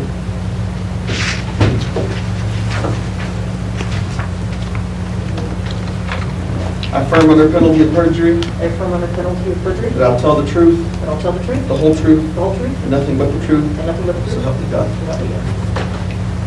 Can you restate your question, just to make sure I get it right? So I just wondering through these 3 years that Mr. Lopez has been going through this, was the utilities involved in any conversations whatsoever? I have spoken with Mr. Lopez in the past on the existing taps and the existing mobile homes that were there, because he did have a water leak issue that he was trying to solve. And we had some of the mobile homes that had individual meters and some that were on a master meter. And we had discussions on how he could solve that, because it wasn't a cheap solution. It was going to be a very costly solution, but we needed to be able to determine how much water we were losing and where we were losing it at. And he did make the adjustments by buying or installing. We have our own meters in each home that we have invested. So I knew you were in the process of doing that. I don't remember when that happened, but we had discussions on that. On this, the whole topic of today was brought to me yesterday, I believe. So I read yesterday or the day before, so I was reading the documents specific to this situation just in the last couple of days. Mr. Mayor. Mr. Boutet? And just to reply your comments, Mr. Mayor, I'm not against developments or anyone coming into the community. What I'm saying is that the city of Las Vegas, when we go out for funding, federal or state funding or legislative funding, it is real tight. We barely renovated our dams up there, one of them, and we have cost-effective, a lot of cost in replacing, I can't speak through this, a lot of cost through the infrastructural system itself. When we were here, Lou and I, the mayor and I, we voted to increase that water line up in that area. Because you guys only had a 1.5 inch water line from the Hacienda to the George Lester Estate. We purchased that water line and we increased it, and I believe we have a 12 inch water line that goes all the way to the Mallets. The Mallets, your neighbors, they got, they didn't get granted on an extension of their 60 water rights, or water taps, should I say. When they wanted to do a subdivision later on down the road, they expired. There was a sunset clause on their But agreement. I'm not against developments, or I know what you've done, and I know I've passed some stuff that you've done. But the point is, it is harder and harder each day for us to obtain funding for our infrastructure. And we need to look at it that if we have an infrastructure that wants to happen here in town, we ought to be ready for it. And our utilities director now, they're doing a study as to how much water and how much growth we can do in Las Vegas. So to me, I'm not about stopping development and stuff like that. I'm taking care of the city as far as the water, because it is vital for us to live here in Vegas. The question I have for Maria is this: are you aware of 91 water taps that the city has up there, or do you have any documentation? I have not seen any documentation regarding 91. I would want to see the legal document. I just know, since I've been dealing with Mr. Lopez, Okay. there was the 52 recipients of water. Yes. Those were pre-existing to me. All of that was pre-existing to me, so I would have to see additional documentation. And is the city of Las Vegas working with him on making sure that we have 1 meter per household out there? We have been working with him on that extension, and he did do individual meters, and that met our needs. Oh. That each house is metered, but they're actually private meters that we can QA our master meter with his private meters to locate any leaks. Okay. If I could add, with the 91 lots, that converts to, I believe, like 54 taps that would increase. So it wouldn't be 91 increase of taps, because there's already taps established in the mobile home park. Yeah. So it's not 91 new taps, it's more like 50 some odd taps. Now, my last question to you is, have you read ordinance number 2009, the most current one? Don't know what you Okay. reference. Do I have it in the packet, or? Yes. No, we didn't put it, I didn't give it to him. It's in your packet. He should have a copy, because that's what we're approving tonight. And I should say, my comments are going to be dependent on and deferring to what Maria's opinion regarding the infrastructure that's out there. I don't know the infrastructure that's out there. If it's adequate to meet the fire hydrant needs, the meter needs, all that stuff, I'm going to have to defer to Maria, because I don't know about the infrastructure part of it. This is what he's talking about. One of my experiences dealing with Oxidol was that you've got the covenant restrictions, but you also have a development agreement that is agreed to with the city, and I think that's what you're referencing. So that agreement would have language on fire suppression systems, water line extensions, those type of things. So we would have to adhere to all the city requirements to meet for safety, Okay. per se. So, So that's an administrative follow-through of my experience with Oxio. That's something that's done after everything's, I understand, Maria. Mr. Mayor? I had a question on ordinance 2009. Go ahead, Mr. Mo. Okay, so in this ordinance, as it calls, it's asking for, it's basically saying, it does say street construction standards for asphalt paving, requirements for concrete, curb and gutter. So you're saying that basically until the whole subdivision's done, then those things wouldn't happen? Or We're requesting a variance to not adhere to those city ordinances because it's a ranch development. It's not, the best I can say is, if we were infilling on 8th Street, right behind Lakeview, you have quarter-acre lots, you have all these cookie-cutter lots, which makes complete sense to have a complete asphalt, curb gutter, alleyways, setback requirements, all that. We're trying to do something, and honestly, there's another motive behind it, because we're trying to meet a price point for the families that are going to be buying homes here. If we go in with curb gutter and over 20-some acres, you know, there's $1 million in curb and gutter and roads before we even get started. You know, so, and then we're trying to peddle a lot, or a home for $150,000, just doesn't pencil out. So the variance would be forever, pretty much? A variance is requesting a variance to not adhere to the city ordinance for those items.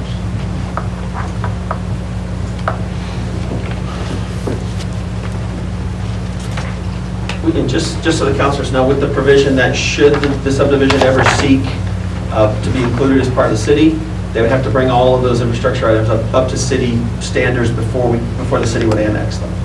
And that would be written into the documents, just so you know.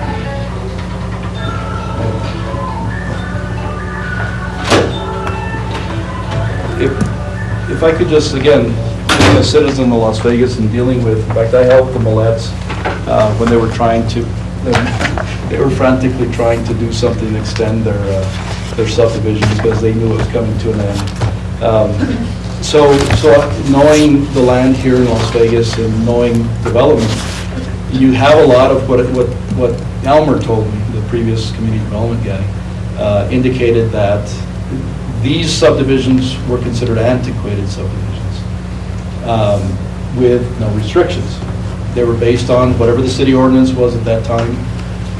And then you had some developments that came later on where the city started imposing sunset clauses and saying you have 20 years in which to develop this, otherwise it's a drop dead date. And that's where the Millettes came in and that happened too. But you still have out there, so in your planning, in your master planning in the whole city of Las Vegas, you've got a lot of antiquated subdivisions out there that may surface. And you may want to address those or have at least an ordinance that is a structure to address those so that a developer can go in with our eyes wide open with an ordinance that says, hey, we can buy this and the city is saying that you can do this, this, and this. Right now, it's a crapshoot because, so in your master planning for the city, you may want to look at all those antiquated subdivisions It's a good idea. that are out there because they are out there. Thank you. One last question. It'll Yes, be to Mr. Maria. Mayor. So, Maria, right now, the infrastructure to the area, will it be able to serve every single tap that's, I mean, right now, you know, he does have the plat that does, you know, the deed that does say that, you know, the taps are there. So it's a total of 111. Do we have the, let's just use, you know, this scenario. You know, he sells all those and they get developed here soon. Is the infrastructure set right now for those 111 taps? There are mains to the area that would be able to carry the water needed for that area, but I would need to look at some additional infrastructure that would be required. The hydrants, et cetera, and then any of the service lines that would have to be installed. But just on the mains, getting water from point A to point B, we do have the infrastructure to get water from point A to point B. Half of those are active taps right now, they're being utilized. So,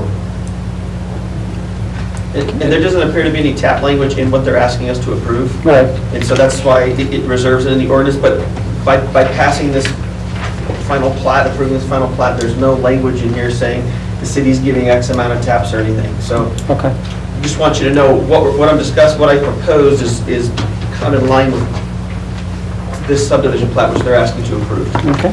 Thank you. It's a pleasure to council. It's in public input. Yes. You haven't been sworn in, so you cannot speak. Oh, that's it? I'm sorry, I can't hear very well. You are not sworn in on this issue, so you cannot speak on this issue? Yes. I would like to be on this issue to kind of highlight certain things that have been happening in that development. Okay? Do I get permission to say something? Does it have to do with the issue that we're talking about? Yes. About Very water much, very much. development? With everything. You can swear him in, Mr. Attorney. You have to be sworn in.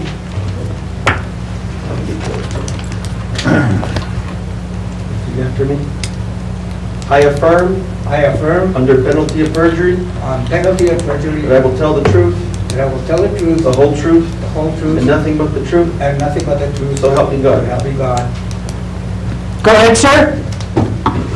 Your name for the record? Ernesto Lujan, Las Vegas Land Grant.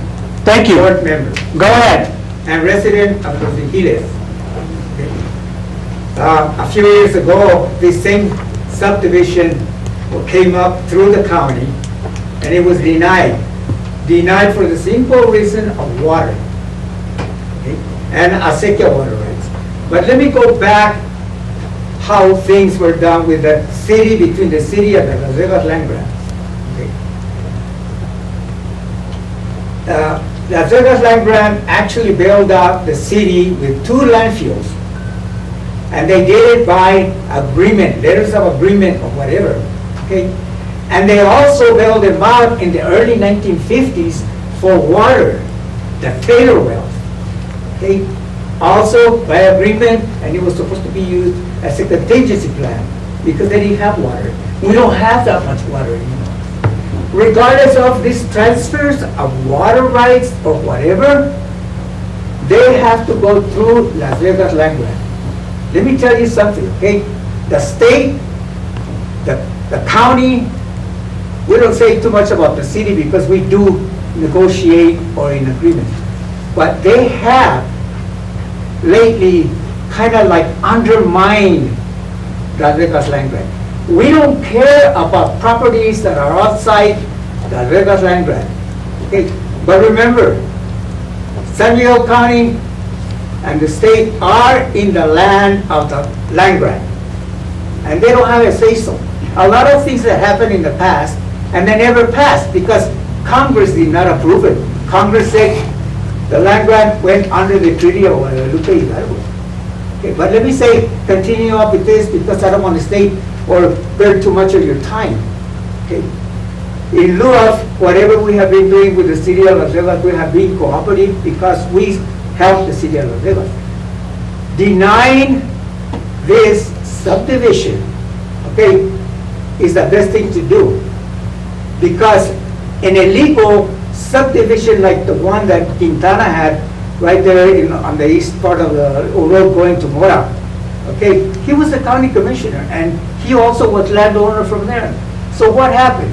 Now the county is trying to deal with the roads and everything that's there with also the land grant. Thank you, Mr. Lujan. Okay, and also I would like to say that everything has to go first through the Las Vegas Land Grant for approval of anything. Okay? Thank you, Mr. Lujan. Okay. Thank you for letting me say a few words. I have worked with Maria Yaguri here on issues of water. Right? Thank you. What's the pleasure of the council? So we get out of public input, right? Yes. I'll entertain a motion to get out of public input and go into regular session. Need approval of the record proper? Oh, okay. I'll entertain a motion to approve the record proper. So move. Motion by Mr. Romero, second please. Second. Second by Mr. Ulibarri. Roll call please. Counselor Montoya? Yes. Counselor Romero? Yes. Counselor Leovetti Jr.? Yes. I have a motion by Counselor Romero, a second by Counselor Leovetti Jr. Thank you, Mr. Mayor. Motion carries. Thank you. Now to close public hearing and reconvene to regular session. Make a motion to close public hearing? There's a motion by Mr. Romero, second please. Second. Second by Mr. Montoya. Roll call please. Counselor Leovetti Jr.? Yes. Counselor Romero? Yes. Counselor Montoya? Yes. I have a motion by Counselor Romero, a second by Counselor Montoya. Thank you, Mr. Mayor. Motion carries. Thank you. We are back into open session. What's the pleasure of the council? I'll entertain a motion on ordinance number 2009. Mr. Mayor? Mr. Romero. I just want to make a comment. I'm not ready to make a decision on this here tonight. I think there's, some questions that I still have that I'd like to maybe sit with city staff and I'm not going to stay here all night and they probably don't have the information that's requested. And I'm sorry, Mr. Lopez. I mean, I don't know how everybody feels, but I'm going to make my motion. But I just want to apologize that, it's a big decision, I feel, and I'm sorry you've been held for so long, but I don't want to just reject it either. So I'd like to see if we could make a motion I'd like to make a motion to table ordinance 20-09. There's a motion on the floor by Mr. Romero to table ordinance number 2009. What's the pleasure of the council? Second? So move, Mr. Mayor. Second by Mr. Montoya. Roll call, please. Counselor Montoya? Yes. Counselor Romero? Yes. Counselor Olivari Jr.? Yes. I have a motion by Counselor Romero, a second by Counselor Montoya. Thank you, Mr. Mayor. Motion carries to table. And will that be for the next meeting? Yes. Thank you, Mr. Mayor. Mr. Mayor. Or special meeting, I don't know, there's some questions that I have, and Well, there's a meeting on the 9th, and then there's a meeting the week after, so. Thank you. I'll decide when that item gets on the agenda. Mr. Montoya? Yeah, can we give direction, Mr. Mayor, to the staff and the attorney to get information and documentation on those 91 water rights, also as the water rights that were included on dates on the 20 taps? I'd like to give a directive to the attorney and to Maria Gilvary to research those 91 taps and to come back to the city council with solid information so that we can make a decision so Mr. Lopez can move on. Thank you, Mr. Lopez, for all the work you do in our community, thank you for all the development. I know you're very involved in developing businesses and picking up old businesses that have fallen. I appreciate it very much. Thank you. Thank you. Next order of business, please. Thank you, Mr. Mayor. Item 3, approval, disapproval to fund Phase 3 of the Rough Rider Memorial Collection. We have Kutek Bakta, our largest taxpayer this year. Thank you. Present.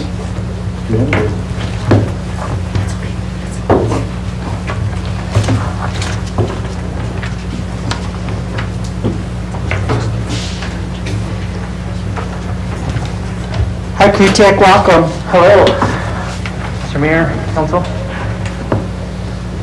So this is to fund Phase 3 of the Rough Rider Memorial? It's supposed to be the fire station. And so this is going to help them in their final stages to be open. Okay. And a lot of it, I mean, when we raise lodger's tax from 4 to 5%, we set aside that increase for infrastructure. So we felt that this was perfect for what the monies that we set aside for infrastructure. Thank you. To get a tourism related entity going. So hopefully this gets them to being open and something that we could take advantage of after COVID is over. Thank you. What's the pleasure of the council? Mr. Mayor, Mr. Olivari? to approve the funding of Phase 3 for Rough Riders Memorial. Mr. Mayor, I just had We have Is that Go right? ahead. motion. We have a motion on the floor. A second, please. Second, Mr. Mayor. Second by Mr. Montoya. Discussion, Mr. Romero? Yeah, I just had one question. I know, and it's been a few months that I've visited the station, so I'm just curious, I know some of the stuff wasn't up yet. Have they been, I mean, for this memorial, where are we at as far as, in the previous phases of it? From our understanding, when we ask those questions as a board, I mean, from what our understanding is that they're in their final stages of opening. So this should continue to help. So we're under the impression that the fire station should be open soon as a museum. Thank you. Any other questions? Roll call, please. Counselor Romero? Yes. Counselor Montoya? Yes. Counselor Olivari Jr.? Yes. I have a motion by Counselor Olivari Jr., a second by Counselor Montoya. Thank you, Mr. Mayor. Motion carries. Thank you, Cassandra. We have item 4, approval, disapproval to fund the CCHP mobile guide to historic sites. Mr. Kutek? Right, so this goes a long way as a board, we've been pushing for things that are digital in nature. And so this kind of jump starts that. So when tourists come to town, they could download this app and have a virtual guide on their phones. Awesome. Each one of us have a phone, so this is going to work great with the next item on our list as far as signage. But I think if we do this right, we'll be able to grow it beyond CCHP, but it's going to be a good example. That's awesome. What's the pleasure of the council? Mr. Mayor, I'd like to just recognize that there is a typo on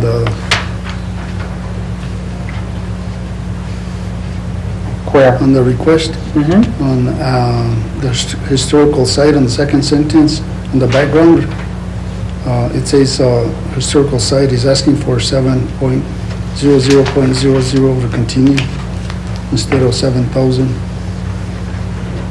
But with that correction, I move to approve. Thank you. For the funding for CCHP. Mr. Montoya has made a motion. I'll entertain a second. Second. Second by Mr. Romero. Roll call, please. Counselor Montoya? Yes. Counselor Leonie Jr.? Yes. Counselor Romero? Yes. I have a motion by Counselor Montoya, second by Counselor Romero. Thank you, Mr. Mayor. Motion carries. Thank you, Cassandra. Item 5 is approval, disapproval to fund Main Street de Las Vegas for wayfinding signs. Mr. Kuchek-Bakta? So we've been planning this out for a while, and I think the plans are set. I think at this stage, we're in the stage of actually fabricating signs. And this is wayfinding signs, and this is the start of a project. We're hoping that will expand through the rest of the city. But we're finally getting to the stage of building signs that will help tourists find their way around our tourist spots, along with the digital guide that we just helped out. Thank you. What's the pleasure of the council? I can't wait for that project. What's the pleasure of the council, Mr. Montoya? Just a question, what was done with the first $26,000? The first 26,000 for what we approved, it was for planning the signs themselves, so where they were going to be, so it was paying the firm to have the setup. Now we're at the stage of whatever we've designed to actually start building the signs. Okay. And this that'll is- also go out for bid and so Yeah. on, from my understanding. And this includes the whole entire city, not just No, a historical, no, or just a historical At this part? stage, it's Downtown. down to, one section, and if it goes well, the hope is that we can keep going with the rest of the city. Thank you, Mr. Mayor. Thank you. What's the pleasure of the council? Move to approve, Mr. Mayor. There's a motion by Mr. Montoya. Wayfinding signs? Second? Second by Mr. Romero. Roll call, please.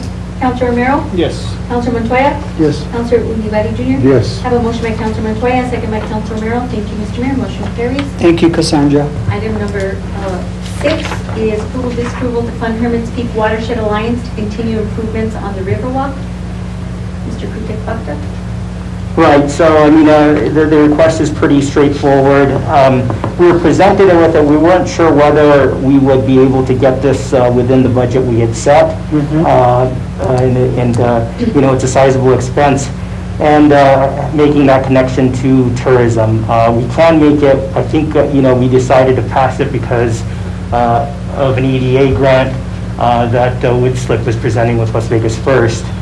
I have learned recently that EDA had recommended that infrastructure be removed from that grant, and so it was disappointing to hear that. So this is kind of one of the projects that we were hedging back and forth on whether we do because of the budget constraints that we had, but we gladly passed it because we wanted to get it into the EDA grant, like I said. And it's for placement of benches along the Riverwalk? Yes. That tourists could enjoy, have a picnic there maybe, take a family? Right.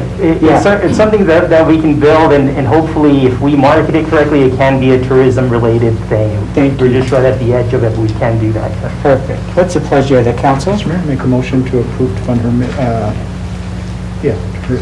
to fund Hermit's Peak Watershed Alliance. Okay, there's a motion by Mr. Romero, Second. second by Mr. Montoya. Roll call, please. Counselor Ulibarri Jr.? Yes. Counselor Montoya? Thank you very much, yes. Counselor Romero? Yes. I have a motion by Counselor Romero, a second by Counselor Montoya. Thank you, Mr. Mayor. Motion carries. Thank you, Cassandra. Thank you, Next Mr. Bakta. I appreciate you staying up late with us. No problem. Mr. Mayor, next item on the agenda is review and approve the ranking of the top 10 projects of the 33 listed on the Infrastructure Capital Improvement Plan. We have our Community Development Director, Mr. Bill Hendrickson. Thank you, Bill. Go ahead. Council, Mr. Mayor, well, I've got a little bit of technical difficulty. I was going to put the ICIP listing up on the screen. However, I had, maybe thinking ahead, for having technical problems. I did send a copy of the ICIP listing to each of the councilmen and had them review. The top 10 items on the list was the recommendation by staff and the city manager as our thoughts on what should be the top 10 items.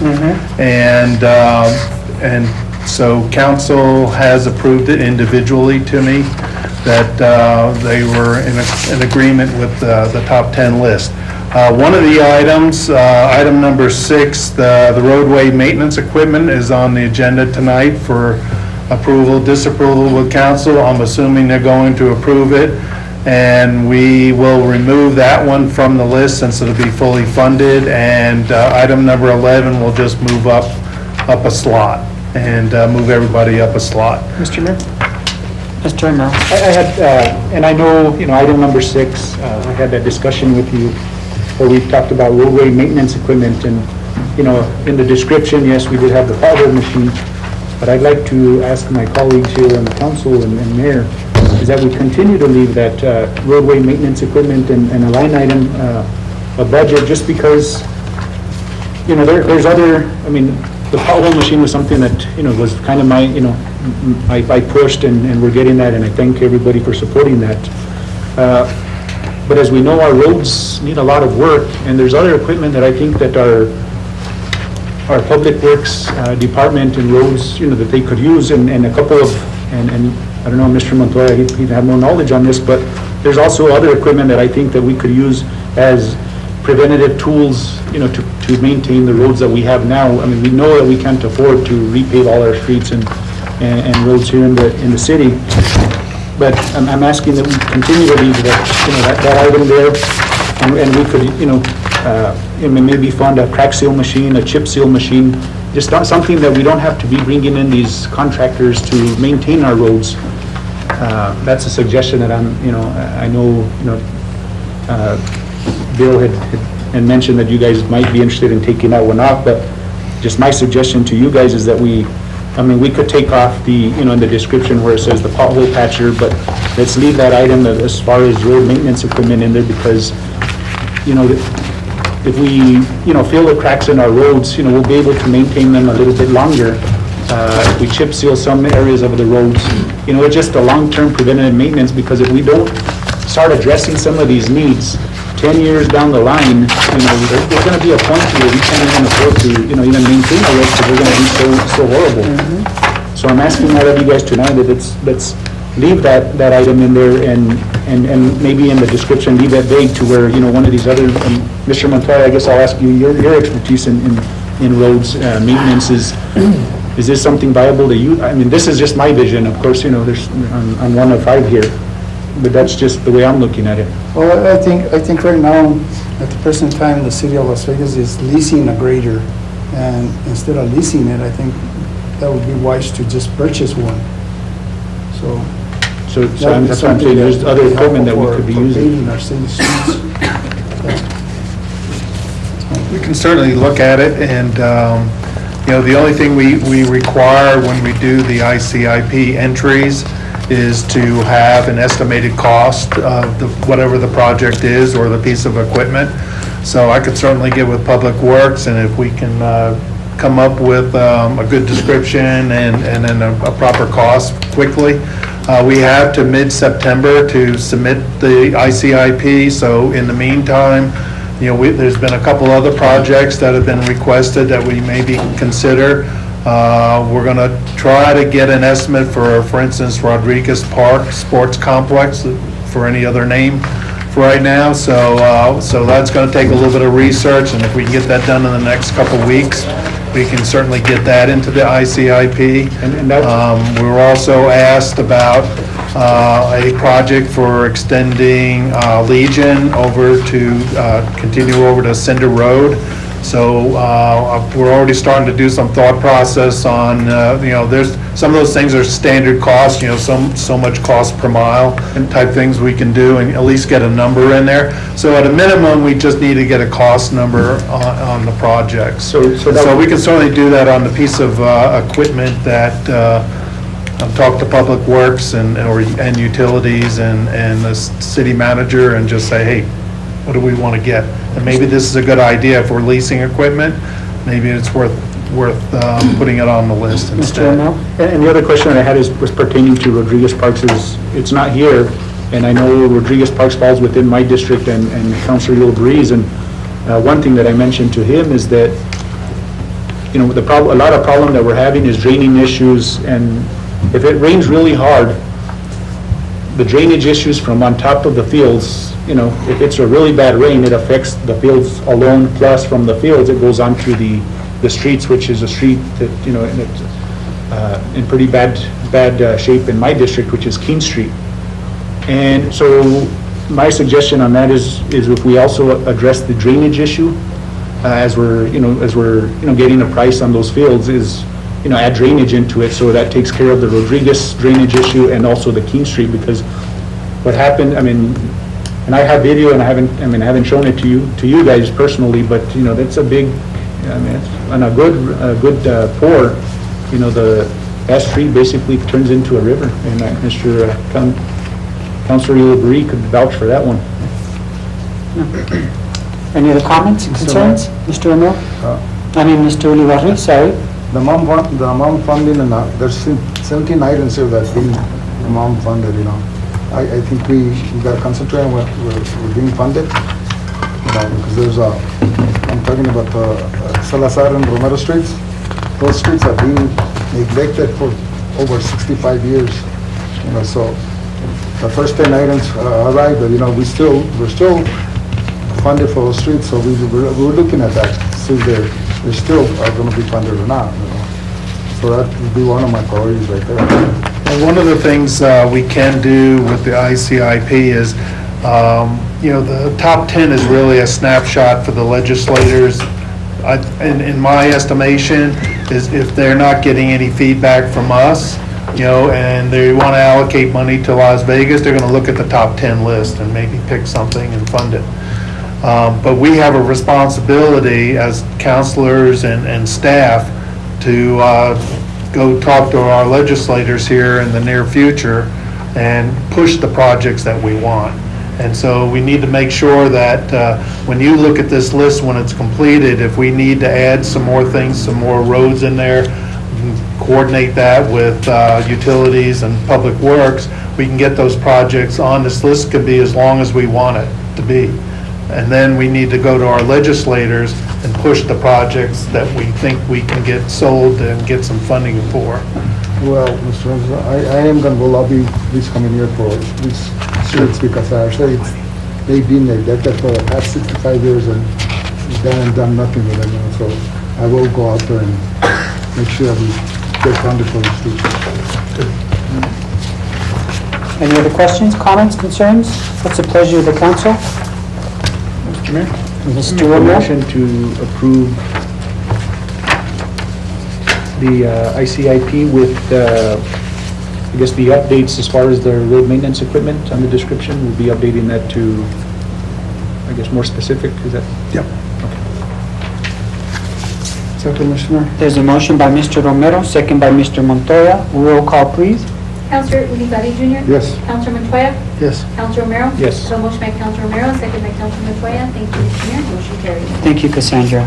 Next item on the agenda is approval, disapproval of resolution number 2037. This is the 22 through 2026 infrastructure capital improvement plan for the city of Las Vegas. Mr. Hendrickson?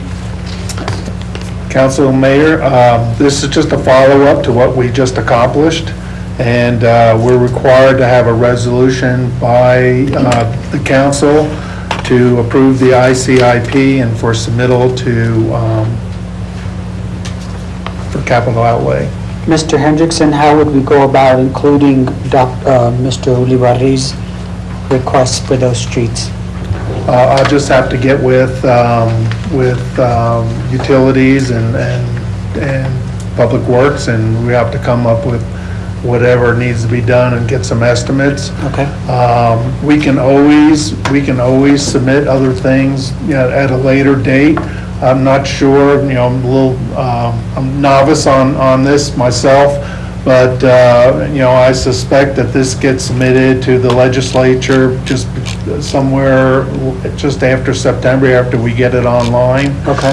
And then I'm not sure that if that's a dead end with everything that is on the list, if we put anything on after that. Can I- But we can add projects at any time. Can I offer a suggestion? Mr. Taylor has the name and phone number of a person who used to work for the city, who offered to consult with us for free on the ICIP plan. He used to bring millions and millions of dollars into the city. I know that we're shaking the trees and there's no produce to shake off those trees this year at the legislature, but that's Carlos Ortiz Jr. And he said he would be willing to come in and talk with you all about the plan and how to rank things, but if he's a resource, we should utilize him. It's a good friend of mine, and he retired from the city, and he was in charge of the ICIP plan for years, and was very successful. Not a year went by that we weren't approving funding that he got, so if that's still an option, he's willing to meet with you, so just for... Very good. Yes, sir. Bill, have you gone to see those streets up there, the ones we're talking about? No, I'm not familiar with those. Mr. Mayor, Sure. Can you make a directive so you can go see them? And, these streets have been like that for a lot of years, so, I would like for you to go see them. All right, I'll be talking to utilities tomorrow, and we'll see what plans we can make to take a look. Mr. Manager, could you arrange for Mr. Hendrickson and for you to meet Mr. Ulibarri and take him for a tour of those streets? Mr. Mayor? Yes. And if I could go too, because we're kind of in the same... Okay, and Mr. O'Mara? Thank Okay. you so much. Appreciate it. Thank you. What's the pleasure of the council? Mr. Mayor? Yes. I make a motion to approve Resolution 20-37. There's a motion on the floor by Mr. Romero, a second by Mr. Ulibarri.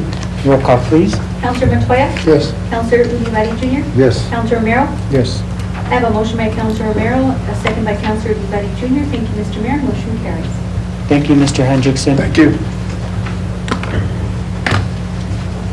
Next item on the agenda is disapproval to purchase FP5 flameless all-in-one pothole patcher in Kenworth T30 chassis for the Utilities Public Works Department. We have Maria Gilroy, our Utilities Director. Thank you. Hi, Dan. And Dan. Welcome, Mr. Goodley. Good evening, Mayor, councilors, Welcome. Mr. Manager. So we are here today to request approval to be able to purchase the pothole patcher. We've been working for a while here to be able to get a good piece of equipment that our staff can use and operate efficiently and make a big difference in our pothole patching. So this is an all-in-one system. I believe you should have all the specs on it. It does hold about 5 cubic yards of asphalt. It will keep it heated, so if we need to use it the next day, it stays warm. We can plug it in. It also includes the tamper and everything that we need to be able to cut out the patch, clean out the area, install the new hot mix, the asphalt, and tamp it down. Can it be used during the winter hours? Well, during the winter hours, what I was thinking, they do sell a cold mix, which is in Albuquerque.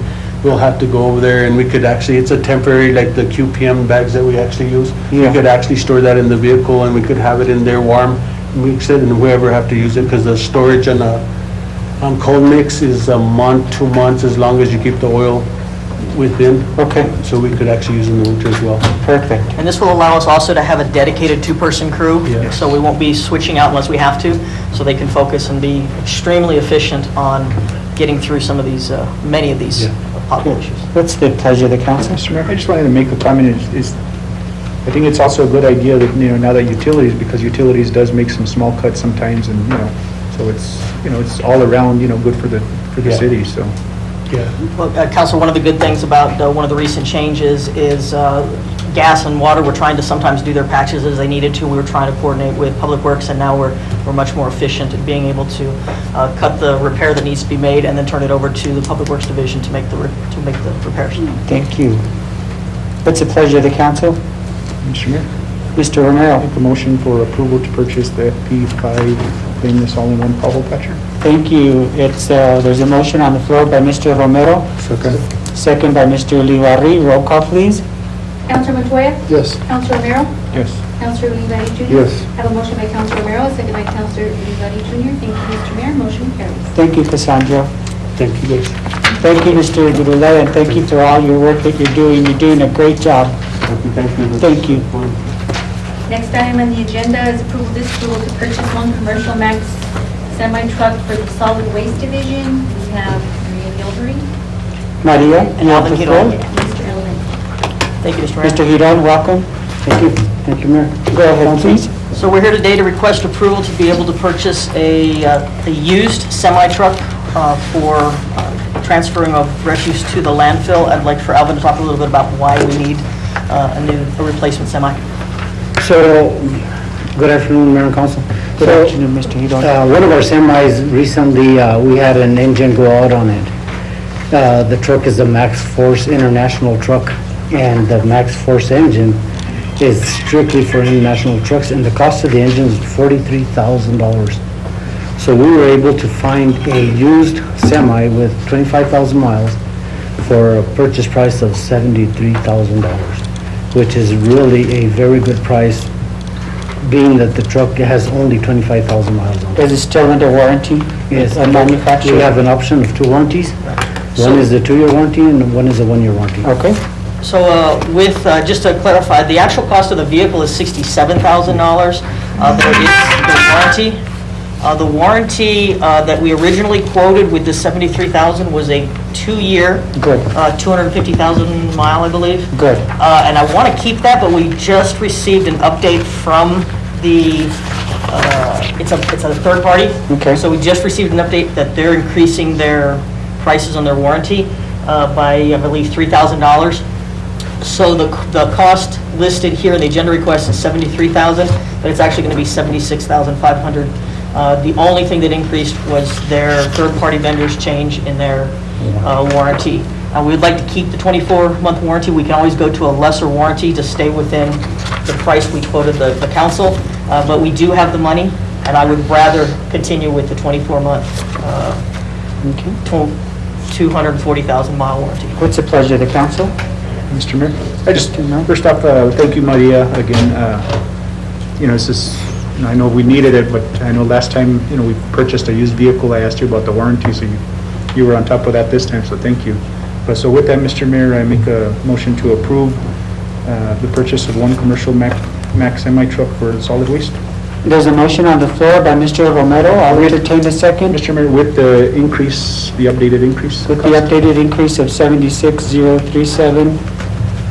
There's a motion on the floor by Mr. Romero. Second, please. Mr. Mayor. Mr. Montoya.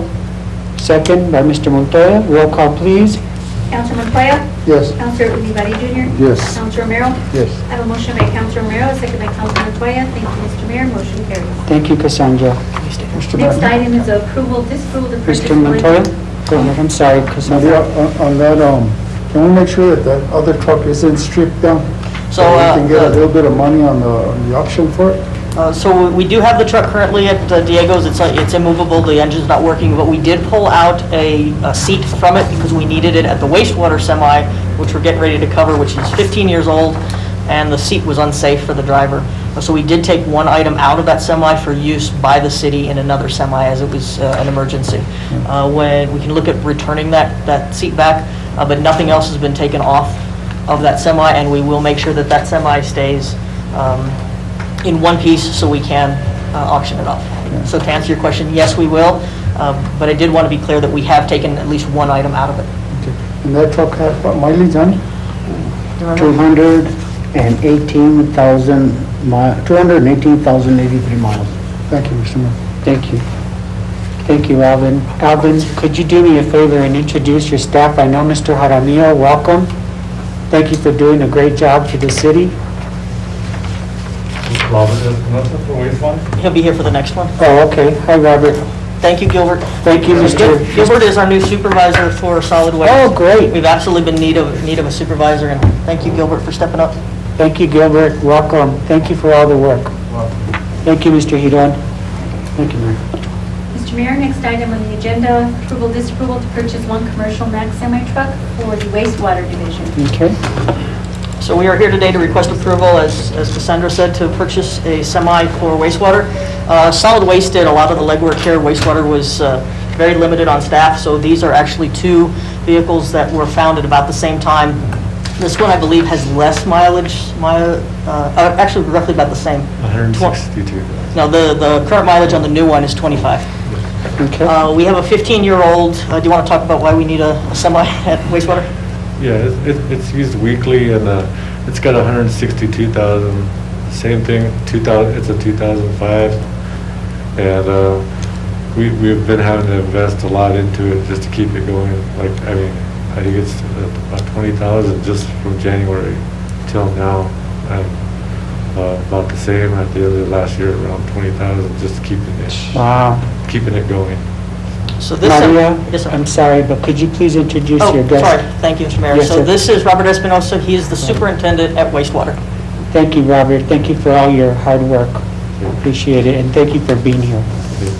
What's the pleasure of the council? Mr. Mayor, Mr. Ulibarri? to approve and purchase one commercial semi-truck for the wastewater division. There's a motion on the floor by Mr. Ulibarri, second by Mr. Montoya. Roll call, please. Councilor Romero? Yes. Councilor Montoya? Yes. Councilor Ulibarri Jr.? Yes. I have a motion by Councilor Ulibarri Jr., a second by Councilor Montoya. Thank you, Mr. Mayor. Motion carries. Thank you, Cassandra. Thank you, Mr. Espinosa. One question, how long before we get these trucks? I'm going to make sure they're still in Albuquerque. They actually brought them in from east of Albuquerque, and if they're still in Albuquerque, it should be pretty quick.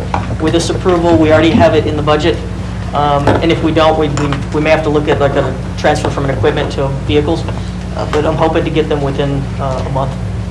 We need it as soon as possible. That semi at wastewater is on its last leg. Thank you so much, and thank you, Mr. Espinosa, for coming in and staying with us. Thank you, Robert. Next order of business. Thank you, Mr. Mayor. Next order of business is approval, disapproval to publish ordinance 20-11. This is an ordinance imposing gross vehicle weight limits on 6th Street, 8th Street, Mountain View Drive, and Legion Drive, and to repeal and replace ordinance 05-16. We have Maria and Mr. Danny here to present. Mr. Mayor, Council, we're here to seeking approval to public ordinance 2011 for the weight limit on 6th. It's actually supposed to be 7th. We got a new resolution for you that she's handing you up. Okay. It'll be 6th Street, 7th Street, and 8th Street, and they'll be to University. And we're going to do Mountain View and Legion as well. And we actually need this because of the weight limit on those roads. It's through residential. We kind of want to keep our roads what we have right now in the shape they're in. Yeah, and it's an inconvenience for the residents on those streets as well. You know, they're awfully loud, and of course, we never can regulate what time semis pass on those streets, but they're all morning long, and then they use the brake, and the brake air, you know, the air brake goes off when they stop, and then the transmission goes, and it's very loud for those residents on those streets, and it's a quality of life issue for them, but it's also important that we maintain the integrity of those streets. Those streets were not built for the weight of those semis, so they will have to take an alternative route to get to Walmart or Lowe's or wherever. Yes. Very well. What's the pleasure of the council? Mr. Mayor, if I might, this as well as the other two did go before the Utilities Committee, and they all were approved by the Utility Committee. The questions the Utility Committee asked was, one, was 7th Street included, and it is. Okay. And then the other question they asked was, does this pertain to city vehicles such as Packer trucks, which exceed this weight limit? And because it is for through traffic only, city trucks can continue to operate as needed to meet the needs of the community. The other issue that I wanted to bring up is signage. So are we going to be able to divert those with signage? Yeah, we are going to, once we get this ordinance passed, we'll go ahead and order the signs and put them up as needed, where they're needed. Okay, and Bill, maybe we could meet with the businesses, Walmart, Lowe's, McDonald's, everybody who takes those streets, that they're gonna have to reroute that traffic and tell them to work with the vendors? Mr. Mayor, we've already done that through code enforcement. We've talked to all the big stores, especially the ones we know that they were using the side streets. Okay, We have done that. Talked to the managers. okay. Mr. Mayor, I did suggest to Danny that we go and visit with them again, give them some information about the fines. Maybe the signs will also say that the fines will be enforced. Okay. Mr. Montoya? Do we have signs that are gonna say that there will be a fine, or no? Yeah, we're gonna go ahead and add that to it, and the fines will be enforced. All right. With the resolution under. And who's gonna enforce this? Because It would the have last to- time, we passed this resolution 2006, and it was for the 20 tons. And the sign, one sign's still there. Yeah. But no one ever enforced it. And the dilemma was that, I guess you had to have some kind of certification on weight limits, and the police department officers didn't have that certification. I just talked with Chief now, and he said that they don't have the certification. Is what they could do is, if they do pull over someone for infraction stuff, they'd have to get in contact with the state police, and they'll come and issue the fine for that semi being in the road. And we're hoping that this ordinance right now will, once we put up the signage and stuff like that, it'll help deter, and they'd have to follow the route that they do. Once they see the signs up, it should start to deter them. Plus the operator of the truck has to maintain a ledger with the weight of the vehicle. Yeah, exactly. So, And I recommend, Mr. Mayor, that we put a sign on northbound lane on Grand, and also on southbound lane on Grand. and I The did upfront- talk to the DOT, Gabriel Lucero, which is the district engineer, and he told me that he could probably help out by putting a sign saying that weight limit on Legion and Mountain View is so many tons and stuff like that. So once we get through this, I'm gonna go ahead and talk to him to see if he could put his sign there as well, with ours as well. Sure. And also on southbound lane on 518, before they turn into Legion, prior, so that they don't, because they don't have a return unless they go around the block. Because the existing sign, there's only one on Legion.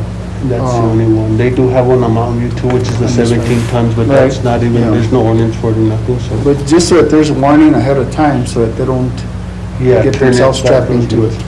Thank you, Mr. Mayor. Thank you. What's the pleasure of the council, please? I'll entertain a motion. Mr. Mayor? Mr. Romero? Make a motion to approve, to publish ordinance 20-11. Thank you. There's a motion by Mr. Romero. I'll entertain a second. Second by Mr. Ulibarri. Roll call, please. Counselor Montoya? Yes. Counselor Romero? Yes. Counselor Ulibarri Jr.? Yes. I have a motion by Counselor Romero, a second by Counselor Ulibarri Jr. Thank you, Mr. Mayor. Motion carries. Thank you, Cassandra, and thank you, Mr. Gurule. Thank you, Maria, for all your hard work. Thank you, guys. Thank you. Cassandra, thank you so much for all the work that you do and everything that you do for us. We appreciate it. Next item is to adjourn. I'll entertain a motion. So move, Mr. Mayor. There's a motion to adjourn by Mr. Montoya, second by Mr. Ulibarri. Roll call, please. Counselor Ulibarri Jr.? Yes. Counselor Montoya? Yes. Counselor Romero? Yes. I have a motion by Counselor Montoya, a second by Counselor Ulibarri Jr. Thank you, Mr. Mayor. Motion carries. Meeting adjourned. Thank you, Bill, for all your work. Appreciate you.